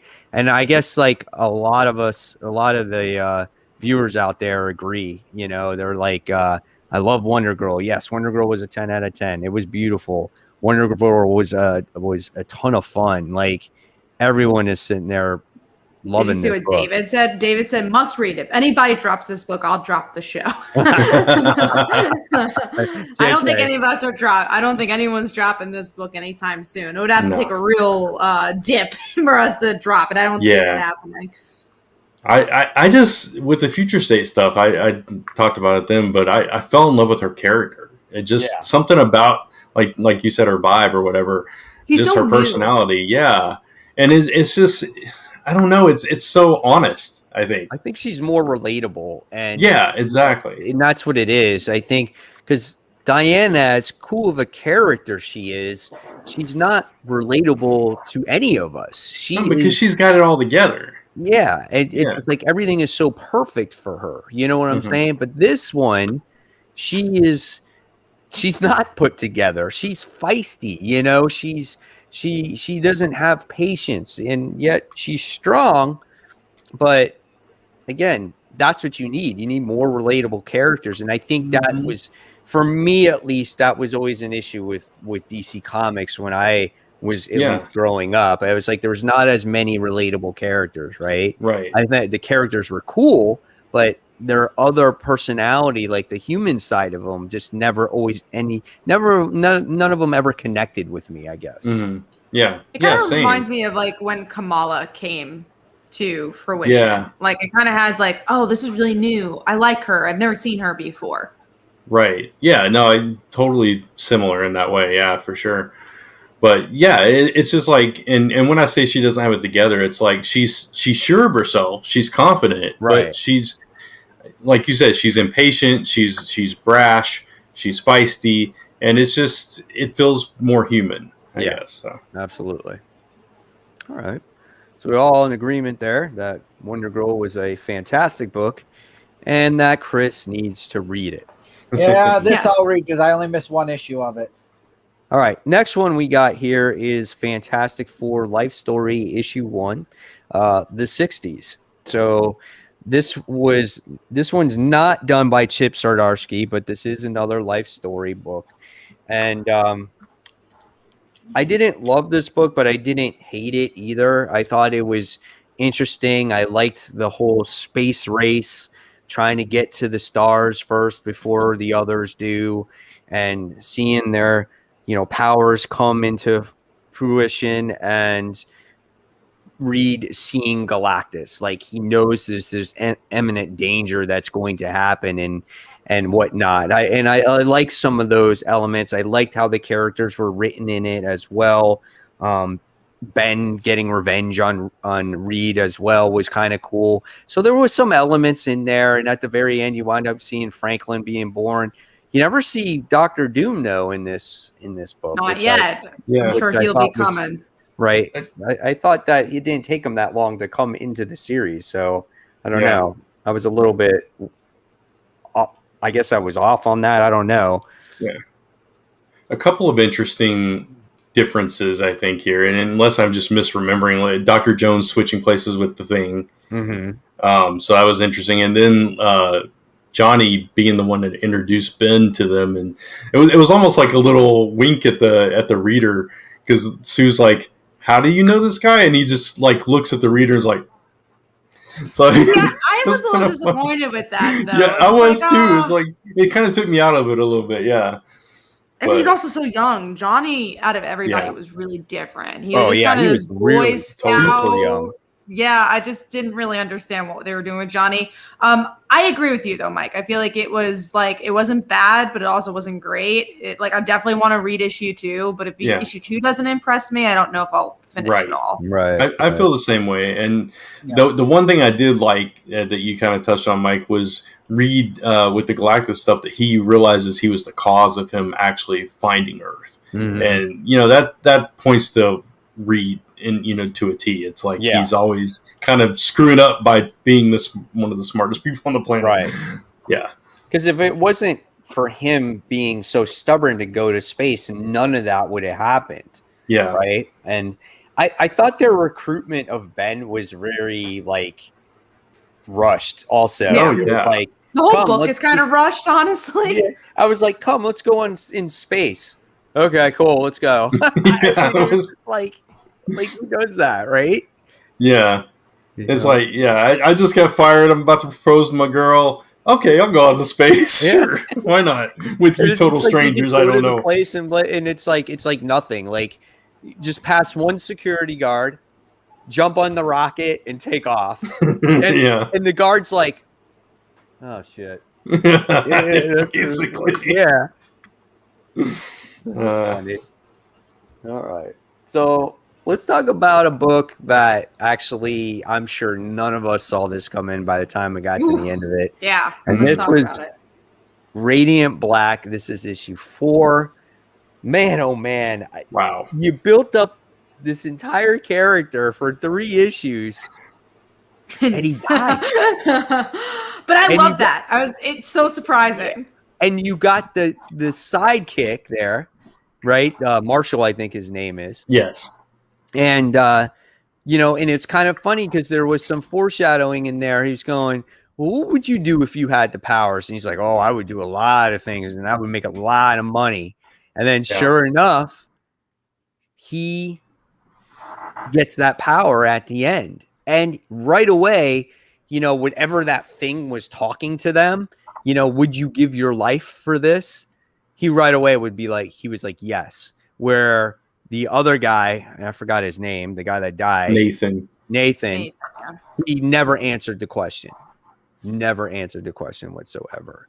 I'm curious if he's going to come back, though. Especially with the whole writing. How about this whole writing aspect? What was that all about? Yeah, it's so crazy. It's like, man, because he was the connecting point for at least me and Kat, so similar in our journeys, that kind of thing. So it's like, wow, okay, so it's kind of crazy. I mean, but then that's so existential. If you never see anything from him, it's just like he never finished his story, and I kind of like that also. And that was kind of the point that Marshall was making. Is like you don't act on anything. You don't ever finish anything. You don't have the big ideas, man. You don't do anything with what you got. Right. Yeah. He's like, look how long it took you to come out here to practice your powers. Otherwise, if I didn't drag you out here, you wouldn't have done it. So it shows you right away, Marshall is the one that's more equipped to have this power. It's really interesting storytelling wise, because it's like the sidekick, the Gonki, whatever, gets the powers in the end. And it's like, that's a twist that you don't really see. So And we still don't know that. who Red Dude is. We still don't know who the other guy is. So there's so many twists and turns to play with. And it kind of reminds me of Invincible. Obviously, it's a different book, but in the way where it kind of deconstructed superheroes. And it's like, how can you deconstruct superheroes at this point? They've been doing it since the 80s. And somehow Kyle Higgins does it again and deconstructs a superhero story and makes it something different. Yeah. I mean, it was awesome because you're so focused on that main character, you didn't think.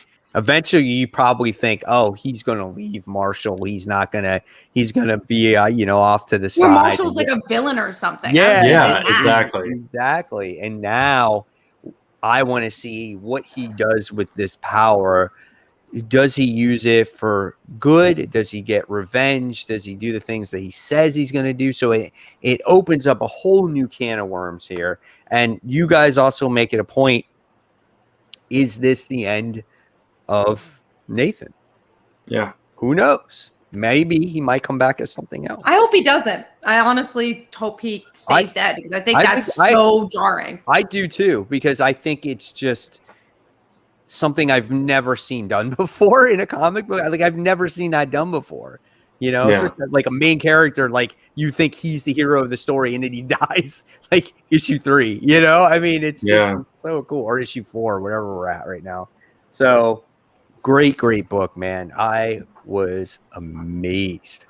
Yeah. Nathan is dead. AF. But yeah, Chris, another one on the list. This one, another one. I'm gonna get the trade for this one. This one, I'm gonna wait for the trade. I wouldn't say it's like as easy as Firepower to read. It's slightly a little wordier, but it's quick. Because it's so good. It's good. That's what I was trying to do. All right. So now we talked about those 3 books. So let's talk about our number 5. I'm starting it off with The Fowler. What you got? Mine is a book we already talked about, which was Runaways. And Chris, what was yours? Already talked about it. My Under the Radar, Star Wars Bounty Hunters 12. All right. Kat? Stillwater. We didn't talk about it, luckily, and Stillwater issue 7. This was another crazy issue. We had a little break from the book for a couple of months, and then everything's chaos, and we find out that burning that building is a big deal because you can't kill people, but rebuilding a building takes a while. Hard. So it's like it's the worst thing you can do. And then I really love the ending with the kids. I didn't kind of expect that coming. Dude, and what was that? So they have their own little village that they built. It's like I think Zdarsky said, he's like, these kids got their own Ewok village. Yeah, pretty much. I thought that was so cool. And then the idea of this adult who's also was a child of this town, like they look up to him. It's like, oh, you grew up. So he's going to be the leader of this group.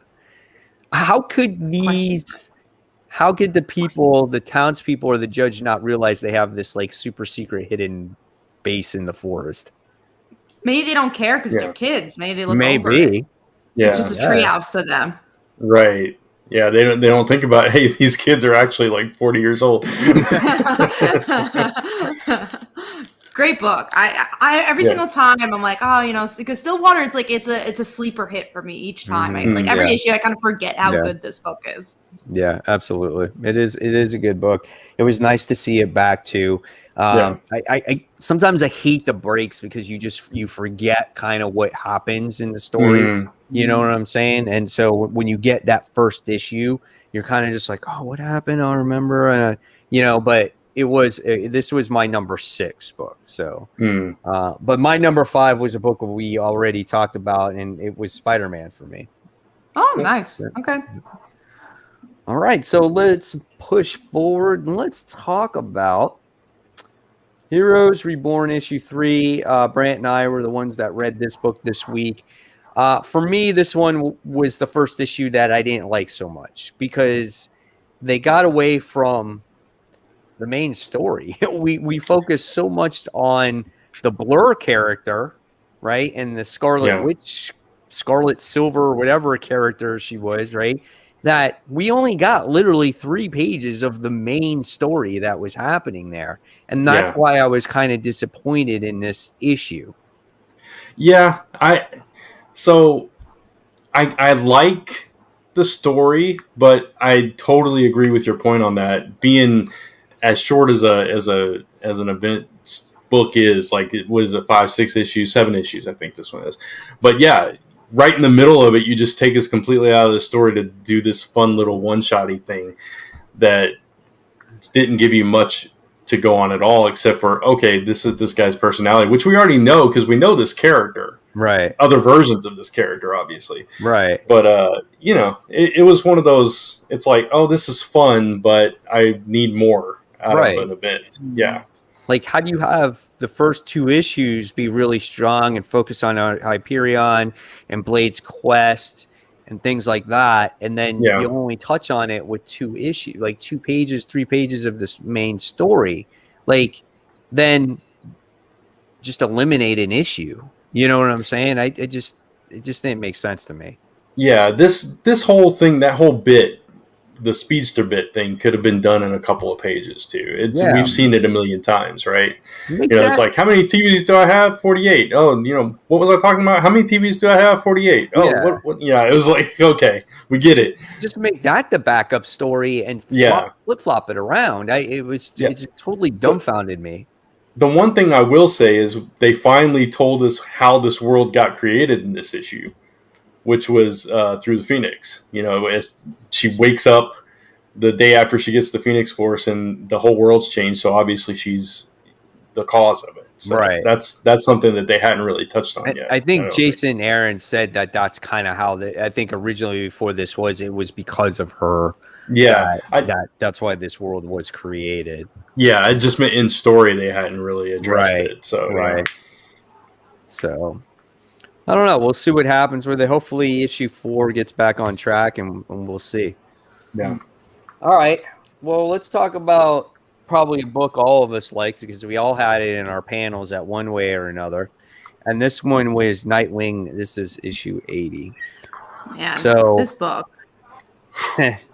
So good. Some of the panels in this book were just so memorable. And we all had different panels too, which blew my mind. We all had maybe 8 Nightwing panels, and they were all different. I try to only limit myself to 1 per book, so I couldn't this time. I had a hard choice. Character interactions were absolutely phenomenal. Love Babs and Dick in this issue, especially when he knocks on the door. It's like, hey, what's up? Being accused of murder. How about you? Just like certain little things like that. Mm-hmm. Him making his appearance in this book was totally unexpected. And he wasn't Drake. No, he's Robin. That's true. I don't know if Robin had changed his name. That's a good point. I think we're ignoring. I think we're going to ignore Young Justice. Yeah, probably. Thank God. I love how Dick even addressed. Most people think he's the best Robin. I get it. That made my panels because he is the best Robin. And honestly, I agree. I love the Bat Family here. And I think I saw a review of this, and I totally agree, where the reason this book does so well is because it embraces old Batman and embraces the Bat Family, but it still kind of feels new and refreshing at the same time. And I mean, having Barbara here, but the Tim and Dick stuff was so good. And then also still building the plot with the Heartless guy. It was just such a good issue. Yeah, and just the little stuff, like when they're on the train and stuff, it's like, left here, we're getting off here, and just like thrown in there, just this little stuff. I don't know, it's just that attention to detail. It blows me away. It's not a lot of writers don't think to do stuff like that. I think so. You gotta give it to the artist too on really capturing Tom Taylor's vision on this, because again, when you see these characters talking to each other, their facial expressions just says it all. On certain scenes, for the other instance, when they were talking about, like Tim was talking about, Barbara spending the night, and he's like, I'm on the couch, and she's just like, oh God, guys, I'm listening to this right now. And like the little I do now. It was just, it was hilarious. And same thing, like when Barbara walked in that door, and Dick greeted her and said, I'm being accused of murder. But the lightheartedness on his face, like he's joking around, was hilarious. He's got that big smile on him, and you can see the interaction between the characters, which is awesome. Yeah, and like when they were sitting there, and she says, "I have a law degree," and he's like, "Oh yeah, I do too." Little stuff like that, and the art is just gorgeous. Tom Taylor is always calling Bruce Redondo a genius on Twitter for his covers and layouts and stuff, and just the layouts, man. The layouts is what blows my mind with those action sequences. Oh man, nothing like it. Not only the action sequences, which are phenomenal, but like the stuff like where they're walking through the building and it's like multiple versions of them just walking down the just it's artistically brilliant. Yep. So. Absolutely. And it's funny, like you didn't even need a main villain or bad guy in that book. It was them all interacting with each other, which made that book absolutely phenomenal. So it shows you sometimes you don't need that villain. You don't need all that action. It's how the characters interact with each other. It's what made the Injustice so well. It really reminds me of like early days Injustice Gods Among Us. And I'm so happy to get that feeling again because it's been a while. Mm-hmm. So, and this is the Tom Taylor that we know and love exactly, because he knows how to write characters. He knows how to get you attached to the characters, and that's what he's been doing for so long. It seems like any individual book that he tends to write, he writes it really well. Like I know a lot of people weren't fans of X-Men Red, which I wasn't, but we were all fans of his Wolverine, all new Wolverine run. Oh yeah. And what he did there, and Injustice, he did very similar things with Gabby and Laura. He created Gabby so they can interact with each other. He created what's the Jonathan, the Badger or whatever. Yeah, exactly. He created that. So there was all those good moments in those books, and he's doing it here again. He did it in Injustice. Anything that he's done. I mean, shit, even in that Superior Iron Man book that he did, that was actually good. Really good too. That shouldn't have been good, but it somehow was. Something that's good. But it was good. Deceased was really good. And so, and I think now that he has an opportunity to get a mainstream character, I think he's definitely making the best of it. And these two guys, they need to stay together on this book as long as possible. And they were on Suicide Squad together as well. I hope John Kent is as good as this because he needs it. John definitely needs it. Right. Yeah. This in certain ways, this reminds me of the Wade Samney Daredevil run. For some reason, I just get that same. Better.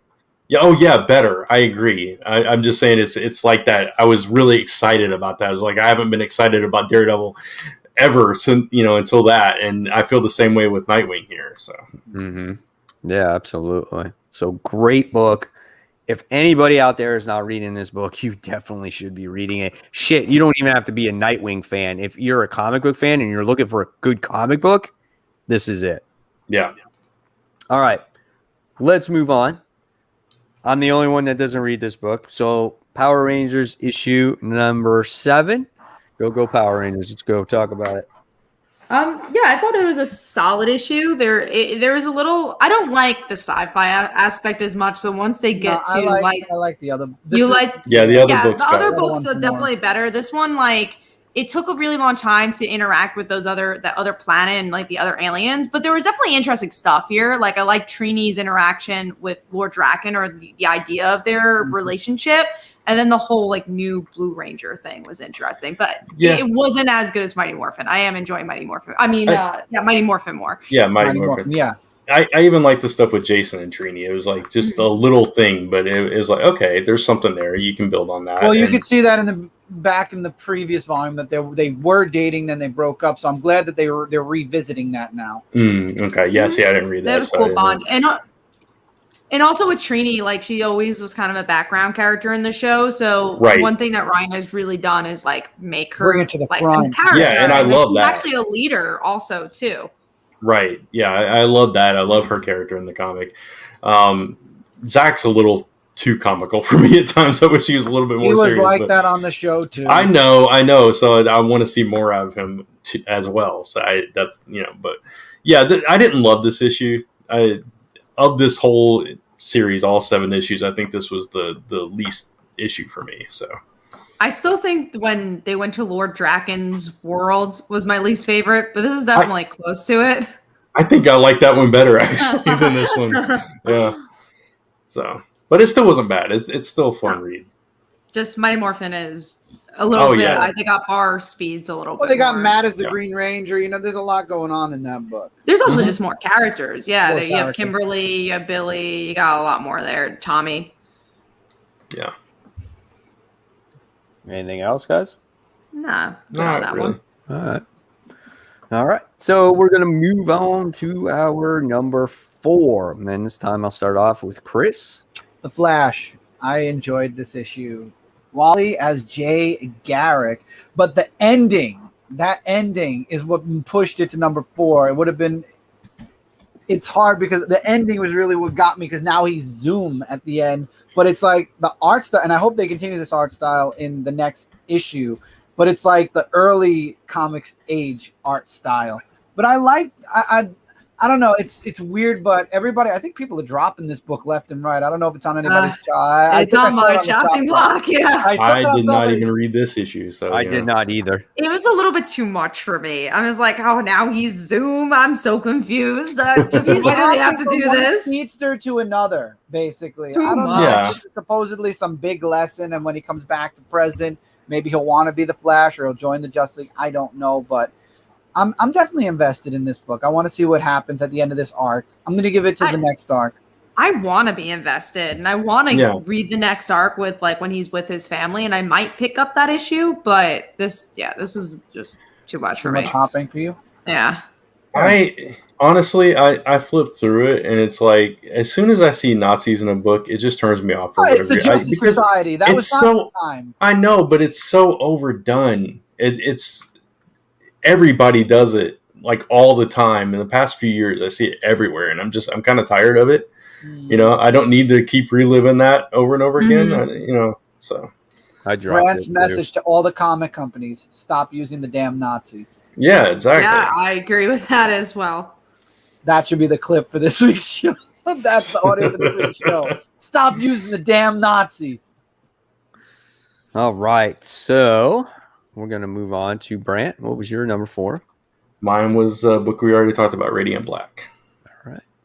And Kat? Mine was Wonder Girl. We already talked about it. Mine was also Wonder Girl. Nice. All right. So let's move on. We're going to talk about Batman Fortnite 0 Point issue 3. So good issue. It's good, but nothing happened. It's like It's the Snake same, Eyes but and the Batman ending are fighting. was good. We got Done. Deathstroke, and he can talk. Yeah, that's true. That was the end of it, though. Like, But it was Batman versus Snake Eyes. That was good. That's all I needed. Batman vs. Snake Eyes. I'll buy that every day. I was like, yeah, that got paneled. One of my it was the panels this whole week. book, and I thought it was cool. Don't get me wrong. I'm not saying it was horrible, but it was just them fighting the entire time, and you saw Deathstroke at the end, which, again, maybe it's like the next issue is going to be better. So the first issue was like, okay, right? Second issue was really good. Third issue, let's just fight Snake Eyes the whole time over and over and over again. And then we will reveal Deathstroke. So you're like, oh, okay, now I definitely got to buy the next issue, find out what Deathstroke has to offer. What was But the I DLC just for did- this, I just Mike? think You're the it only was- one that knows right now because you have the physical book. What's that? What was the DLC? Oh, it was Pickaxe. Another pickaxe? Okay. Yeah, it was I- like the grappling hook or whatever. I thought it was interesting the messages from the person that's observing them and kind of picking apart. Okay, they're these two are an anomaly. Why are they remembering their encounters and gaining respect? And then you start seeing the messages getting deleted, and it's like, why are they getting deleted? So it added a bit of air of mystery to that as well. And it's like kind of, I don't know, digging more into that. Who's behind this? Why are they doing this? That kind of thing. So it was just like, I found it interesting though, like how those two always gravitated to each other and they just kept on fighting each other over and over again. So it was like, aha, we finally solved so Batman can't leave this place. But then it was less like, I don't know. I felt like he was starting to figure stuff out maybe at the end. I don't know. Yeah, I think Snake Eyes sacrificed himself because they came to an understanding that Batman needs to get out of the loop. Right. Which was, I thought that was cool, and it was totally in Snake Eyes' character, and I love that they respected Snake Eyes in this book. It wasn't just all about Batman. Yeah, they respected his fighting ability and what he could do and how he was in like an equal matchup to Batman. Yeah. So, any other comments on Batman? No, I mean, there's not much else to say about it. Like you said, it was just a giant fight. Because there was really not that much that happened. Right. A lot of action. So that's cool. I mean, you like action, that's great. But if you were looking for a lot of story progression, Fortnite. Much, I agree. It was just it was like an issue just to put Snake Eyes in there. Yeah. Right. So, all right. So let's move on to our number 3. And I'll start off this time. Number 3 was a book we talked about already once again, and that one was Radiant Black, issue 4. That was mine too. Oh, God. Yeah. See, I'm reversed with you all because mine's Wonder Girl. And mine, we just talked about. It's Batman Fortnite. Oh, nice. It's pretty cool. All right, so now we will move on. We talked about Amazing Spider-Man, so we'll just jump on to number 2. And Brant, what was your number 2? Mine was Batman Fortnite. Chris, your number 2. TMNT Best of Splinter. If you're a fan, I was. This was a really fun read. A lot of stories that have been in existence already. You know, they're just highlighting moments for Splinter. If you like the Turtles, this is a book. I just love this one so much because I love Splinter, and he's currently dead in the TMNT comics, so to have a highlight of him in previous volumes and even in this one, it was nice. I enjoyed the read, and definitely something any TMNT, you should be getting all of these highlights, but the Splinter one was really good this week. Cool. And Kat, I know mine and your number 2 is going to be different, so what was your number 2? Mine was actually Runaways. It was number 2. God, wow. I know what number 1 is. So yeah, I'm pretty sure we all have the same one. Mine was Stray Dogs. Oh, Stray Dogs was your number 2? Yeah, that was my number 2. So I knew you don't read it, so I know it would be actually different. All right, so then let's jump on to our number 1. Raise your hand if Nightwing was your number 1. First time all of us have Nightwing number 1. That never happens. And that's a week when Runaways came out, so that's saying something. Yeah. That's so definitely Nightwing is the 10 out of 10 book. It's the book of the week for all of us. And awesome. One of the week. this is like rare. It's like the comic frontline seal of approval when it's all of our number 1. I swear, really you can probably count on one hand how many times it's happened. Yeah, it's very rare. As long as we've been doing this, which has been over 5 years, it really does not happen very often. Check out Nightwing. I can honestly tell you, like, my top 6 books were very strong, and at any given week, like, I could say that a lot of those books could be number 1. Like, honestly, Stray Dogs could have been a number 1 book. Radiant Black could have been a number 1 book. Wonder Girl could have been a number 1 book. Like, those 4 books were all so good for me, but like Nightwing was just next level shit right there. Like, it was so good. Because it had the personality, the art, the story movement. It just kind of had everything. And I agree. This week was actually a really good week for comics. My number 6 was a 4-star book. So it wasn't like, oh, man, I guess it's number 1. Like, it was a good week for comics. Yeah. Like my top 8 were really solid. So, yeah. So, all right. So now we go on to the chopping block. The chop block, everyone, this week. It's what books we are chopping off of our list. And Kat, I'll start with you since you already mentioned Flash. Yeah, so Flash is on my list. Again, I might pick it up again once the new arc starts, but I'm definitely dropping it for this arc. And then Way of X, I didn't finish reading because I didn't really like it. So I was like, oh, I'm so bored. And it's like, there's so many other things coming out. I will read Way of X for the Hellfire Gala, but I'm not counting that as reading the series. You're still dropping the series. Yeah, I'm still dropping the series after Hellfire Gala. But just don't really care about Legion or Nightcrawler or any of the characters that showed up. I'm right there with you when it came to Way of X. What do you like? I read it. Sorry, I was just agreeing with Kat. No, I mean, well, we could transition you for that. Yeah. I agree with Kat on that one. I just wasn't into it. I'm not into Legion all that much, and I was just bored. And I was just like you, like I could not finish reading it, and I had to put it down.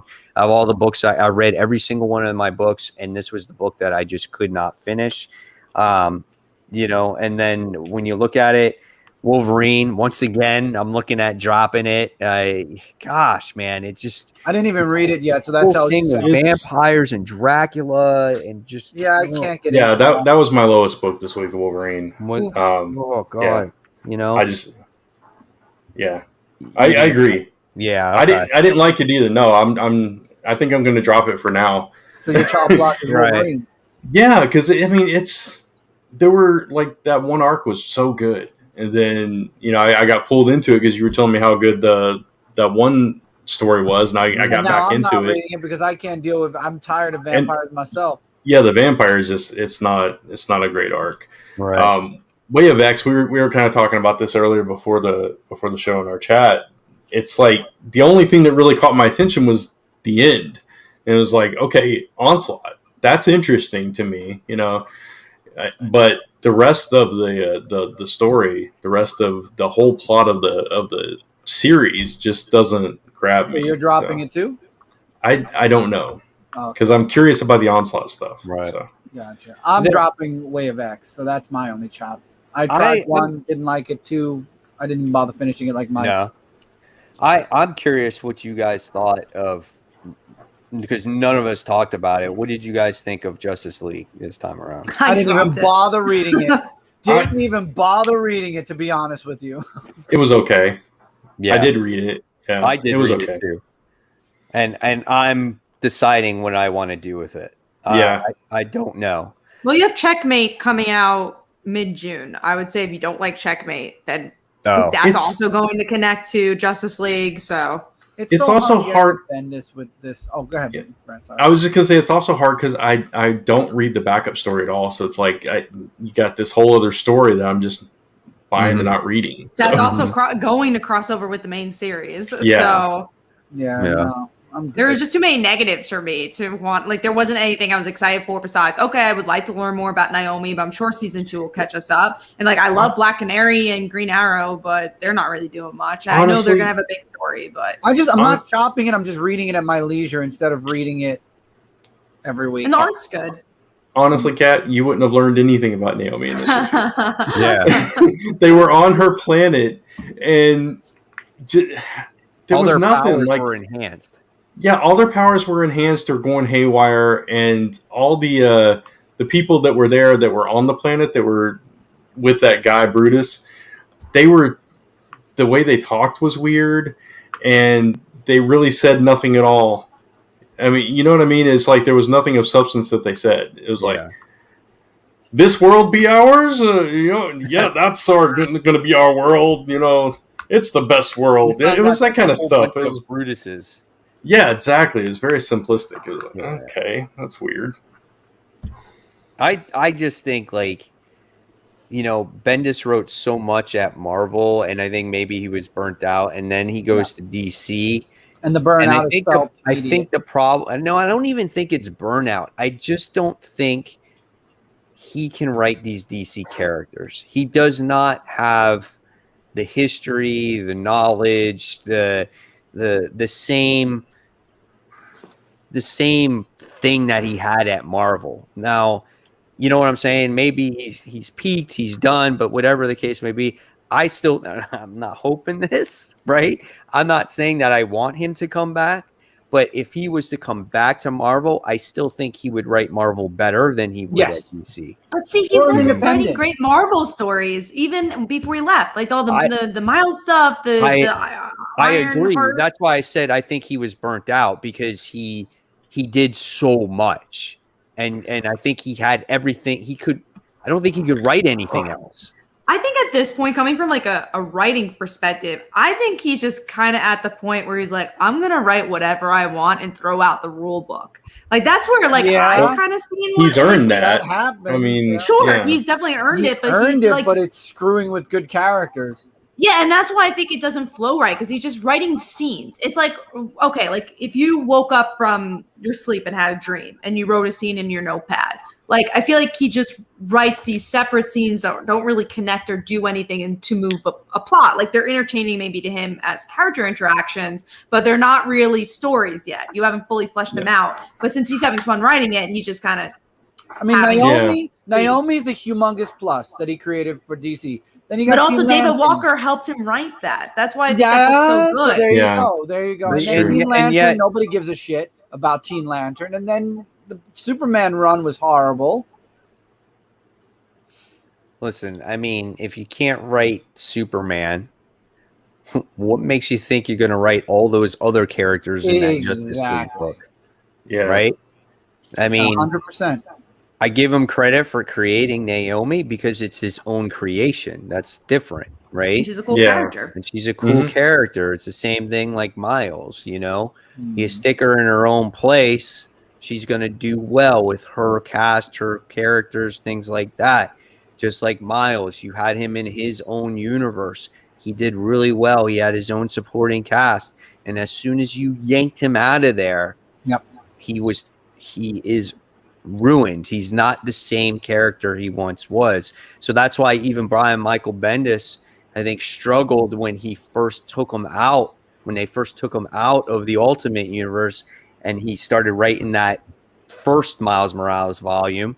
And then you have this dude, Solomon Audet, writing it. And I think a lot of people are not enjoying that series either. And I know we are always on and off of that series as well. It's not the same character.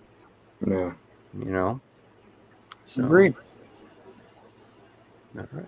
And I think, Brant, you still got to go, right? For chopping block, yeah. Yeah. No, that was it. That was. I thought you finished. I thought so, yeah. So that's it for the chopping block. So I pass it now to Brant, talking about most anticipated. Yeah, so we got a lot of books to talk about this time, and I just weeded out as much as I could. But let's talk to Mike about Casual Fling issue 4 real quick.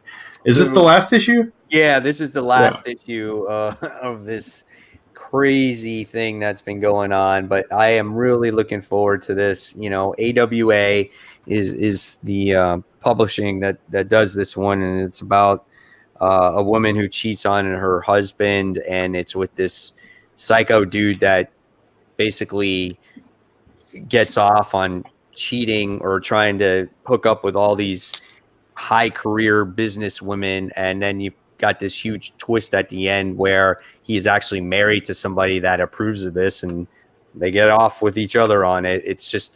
It's crazy, the ramifications that happens to this woman that's been affected, and everything that goes on in this issue or series has been phenomenally done. It's something that you've seen in the movies or read in a book before, but the way this has been written, it's so well written, and you really get attached to the characters, and you feel really bad for this woman, even though she did something that, you know, you shouldn't have done, right? But you still feel bad for her because she is a victim, and you know, and this guy has done this to other women before. So good book. And Kat, you marked Vault Comics The Blue Flame. This is the Cantwell. writer. Yeah. This is the writer of Iron Man. That's Right. why I'm picking it up. Yeah. So I want to try it out. I really like his writing. He's also writing the Paper Girl TV show. So I haven't fell in love with any Vault book though. So that's sad. I hope this changes that. Yeah. I his name was the only thing that gave me pause when I was looking through. I was like, oh, it's Cantwell. That's interesting. So yeah. Well, you'll have to let us know how it is. I will. Yeah. So the one book that I marked, that I was the only one that marked, was Summoner's War Legacy issue 2. When this came out last month, you guys might remember there were 3 fantasy books that came out the same week. Yeah, I read all 3 of them. This was the only one I liked. It's the only one I'm getting this time because they're all 3 coming out tomorrow as well. So that says enough for me to continue on. But it was a really fun first issue, and it reminded me of a mix between a video game and an anime, and I had a lot of fun with it. So, big number 1 that has been talked about in the chat tonight too. Reptile number 1 finally comes out. I'm trying it out. I am too. I'm gonna look at it. Yeah, you're gonna just look at it. I'm gonna look at it. I really like the character, and they've been hyping him up, and it's always cool to get a new teen character. So I'm on board. We'll see if my DCBS order actually gets here. It does have it in it, so I'm checking it out. It's going to be the first book I read. Not really. I hope it's worthwhile. No, it's not going to be the first book I read. See, I've got Mike's mentality. I don't think it's going to be something to write home to mom about. I don't either. I do want to read it, and I want to see if it's bad. I want to see how bad it is. Yeah. So we talked about Star Wars bounty hunters and the more bounty hunters and everything. We got 2 more Prelude books: Darth Vader number 12 and Dr. Aphra number 10. I have not read Dr. Aphra since issue 1. I haven't read Dr. Aphra at all. Yeah. Issue 1 or 2, I think it was. Though. Yeah, issue 1. Yeah, I liked issue 1. I just never read any more of it for whatever reason. But I've kept up with Darth Vader, but I'm probably gonna read both of them because I want to be totally invested in this event. Yeah, into the event, right? Exactly. Yeah. Then we have let's jump to Shadecraft number 3. Such a good book. That's so good. I really liked issue 2. I can't wait to see where it goes with this whole Shadows stuff, and such a good indie. Yeah, another one to add to Chris's list. Yes, I have that on the list. Okay. So what were you saying, Mike? That list is getting quite big. I've got I've got about 10 books on the list now. Better get started. I know. You get, who was it? The counselor had the gun, and then you got to see Zadie's. You see her, and then you see all the shadows around her. Yeah, and the reveal that they're all coming from her. Yeah, that's crazy. Yeah, Chris, if you don't start, you're going to get so far behind on all these things. Well, at least Wonder Girl issue 1, you could read after the show. Wonder Girl, that's right after the show. So yeah. But one I know Chris is reading, Action Comics 1031. Yeah, Action Comics, yay! Looking forward. I'm looking forward to seeing what they're going to do with John and Superman in this one. The backup stories have been, but the main story has been good in this one. Superman has been. But Action's been the stronger of the 2. Yeah, Action. I think last issue that I jumped on, or the issue before it? I don't remember. I think it was last. I know that last issue was when John was talking about the end of his father soon. Like his father disappears and he takes over. Yeah, I thought that was a really solid issue. So it's kind of pulled me back in. So hopefully this will continue to be solid. Yes. Yeah, and then on the other side, we got Detective Comics 1036, which has been really good. Can't wait. There was that zombie girl, I think, that showed up last issue. I think that was last issue. Yeah, I think so. Good stuff. I'm also excited for the Huntress thing. Huntress is showing up in the book. Mariko's been doing a good job. Absolutely. All right. Tmnt, The Last Ronin, number 3. Finally! It's actually coming out. Yeah. After the delay forever. Yeah. Time. And this one has Leo on the cover. This might be Leo and Casey's death. Oh, yeah. Yeah. It's, man. It's such a long time since that last issue. I'm trying to remember exactly what happened. I think it's literally been coming out like once every 2 months or something. Yeah, it's crazy, but man, it's so good when you do actually read it, and it's like it's so deep. This book. When you think TMNT, you don't think. I mean, if you're a casual fan of TMNT or like fan of the cartoon or whatever, you don't think of it's going to be this deep. And can be, yeah. So we talked about Black Widow earlier in the show. Issue 7 comes out. So This is excited. That last issue was so good. Yeah. Yeah. Absolutely. And Looking also forward to jumping it. on point, Chris. All you need to do is read last issue. Yeah, Yeah, exactly. that yeah. I did read the last issue, I believe. of Oh, Black good. Widow. I'm gonna reread it though when I get this issue. Did So- you like it? Oh, I've been loving Black Widow. I've Okay. literally got the first trade on. I don't know if I pre-ordered it or if it's in my cart, but I am getting the trades for Black Widow. Nice. Okay, cool. And then we got Teen Titans Academy #3, which I know we're split cast on this one. We are, but I I gotta read I decided- gotta see the crossover. After that, it'll determine. I decided to drop it. Oh, Really? You're not getting this issue? Yeah. Wow. I'm like, Wow. Yeah. Okay. So you guys will have to let Crazy. me know. You But I- sold us out. You said It's- you were gonna see it. Yeah, you through. said you were gonna see it Yeah. through at least till the event. I lied. Well, to be I fair, really- the small instances of that crossover that we've seen so far have not been great. But Well, yeah, there hasn't been a big crossover, and also like I was looking at my list, and I was like, "Do I want to read this book?" And I said, "Nah." See, I'll probably feel that way about Suicide Squad, but yeah, I'm I got to starting read to this feel that one. way about Suicide Squad, and John is just Connor is not saving it for me. He really isn't. I like Suicide Squad a little bit more, so I'm keeping that on the list for a little longer. Yeah, it's the opposite for me, but yeah. All right, so the last book we got to talk about is one that we all liked that first issue of, which is Robin #2. Yes. Excited for that. Yeah. For sure. I got to see what happened. You know, it's like, is he dead? You know, I don't know. No. I hope not. Well, if he's dead, then he gets thrown in the Lazarus pit. That's the Well, only way you exactly. can survive that. Yep. Unless Yeah. it's some kind of illusion or something like that. You know? Yeah.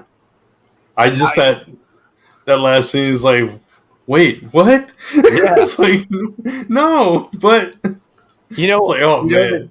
the crazy theory that I came up with? I said, Heartless is the father of Flatline. There you go. That would be a good crossover in Yeah. the future. But these new Bat books have been so good, or at least new direction for the Bat books. Yeah, I mean, totally. looking forward to this Batgirls book whenever it comes out. Yeah. But that's it for most anticipated. So. All right, so I All guess we're wrapping up. Yeah, so that's it, guys. So we're gonna wrap things up. If we want to go through things that are going on real quick, and then we're gonna wrap up that show because we're at the 2-hour mark right now. So, Yep. Kat, do you want to say what you got to say? Yeah, just that I have a lot of videos on my channel, so definitely go check them out. I posted stuff about the solicits. I obviously love comic books best comics of the week, Comic Uno's best comics of the week, and then also I have the top 10 Kickstarter video this Thursday.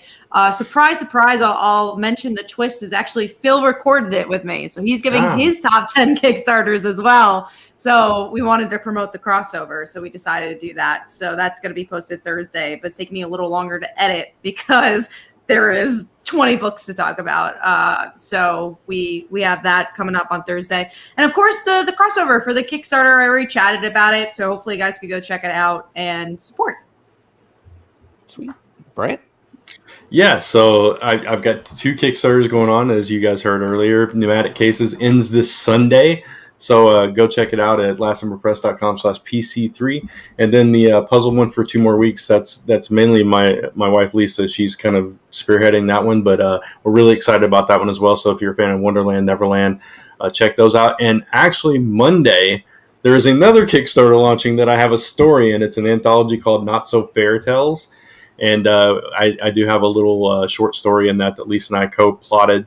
And I wrote, and it's a fun story about the old woman in the shoe. But a lot of talented creators involved with this one, so go check that out. And then don't forget about the audio version of this show. It drops on Fridays on Apple, Spotify, iHeart, Pandora, wherever you listen to podcasts at. Give us a 5-star review for us to read your review on the show. And Chris? Starting this week, last week everything calmed down in real life, IRL for me. So this week, the most anticipated, top 10 most anticipated will be returning to Dark Avengers C86, spotlighting next week's books, first week of June. I believe we're going into the first week of June.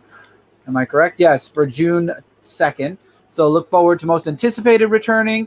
I am working on a schedule for Twitch because I want to do a smaller schedule that's going to work into other videos I'm working on other channels like BBC 13 Gaming, and look forward to Brooklyn Boys A Live. It's probably going to be this Thursday, so look forward to that on Brooklyn Boys 13. Like I said, slowly you're going to start seeing video content coming back and content also on ShootingStarUniverse.com. I did not have my newsletter last week due to technical issues. Thank you, Google. However, I did repost it now, so hopefully it will be going out. It's up to Brant when it's going to be going out. Probably this week, maybe. I don't know, but there is a newsletter coming soon. Shooting Star Presses. That's all I got. All right. And of course, guys, like I said earlier, this will be my last show for quite a while. Well, it's not too long. It's like August. And It'll go quick. Yeah, hopefully I'll pop in there one or two, 3, 4, maybe more shows. If it rains like every Tuesday, we'll see. But if you want to check out my most recent videos, you can go ahead and check that out. Monday, I had top 10 comic book covers of the week, where you can vote on your favorite comic book cover of the week. Tuesday, I have my top 10 most anticipated comic books for next week, coming out for next comic book week, which is next Wednesday. And then on Wednesdays, of course, you can check out my comic book day hauls.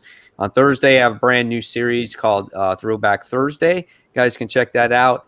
It'll be out at 9 a.m. on Thursday, where we're going to talk about the first appearance of Deathstroke. So we're going to be talking about that and other key issues of the character that you might want to check out. So check out that one. And then I got other stuff coming out for the rest of the week too. So that's it, guys. That's all we got. One other thing I want to mention, we have been streaming on Twitch. We streamed last week on Twitch. We're streaming this week if you'd like. If anything ever happens on YouTube, you can go over to twitch.tv/comicfrontline.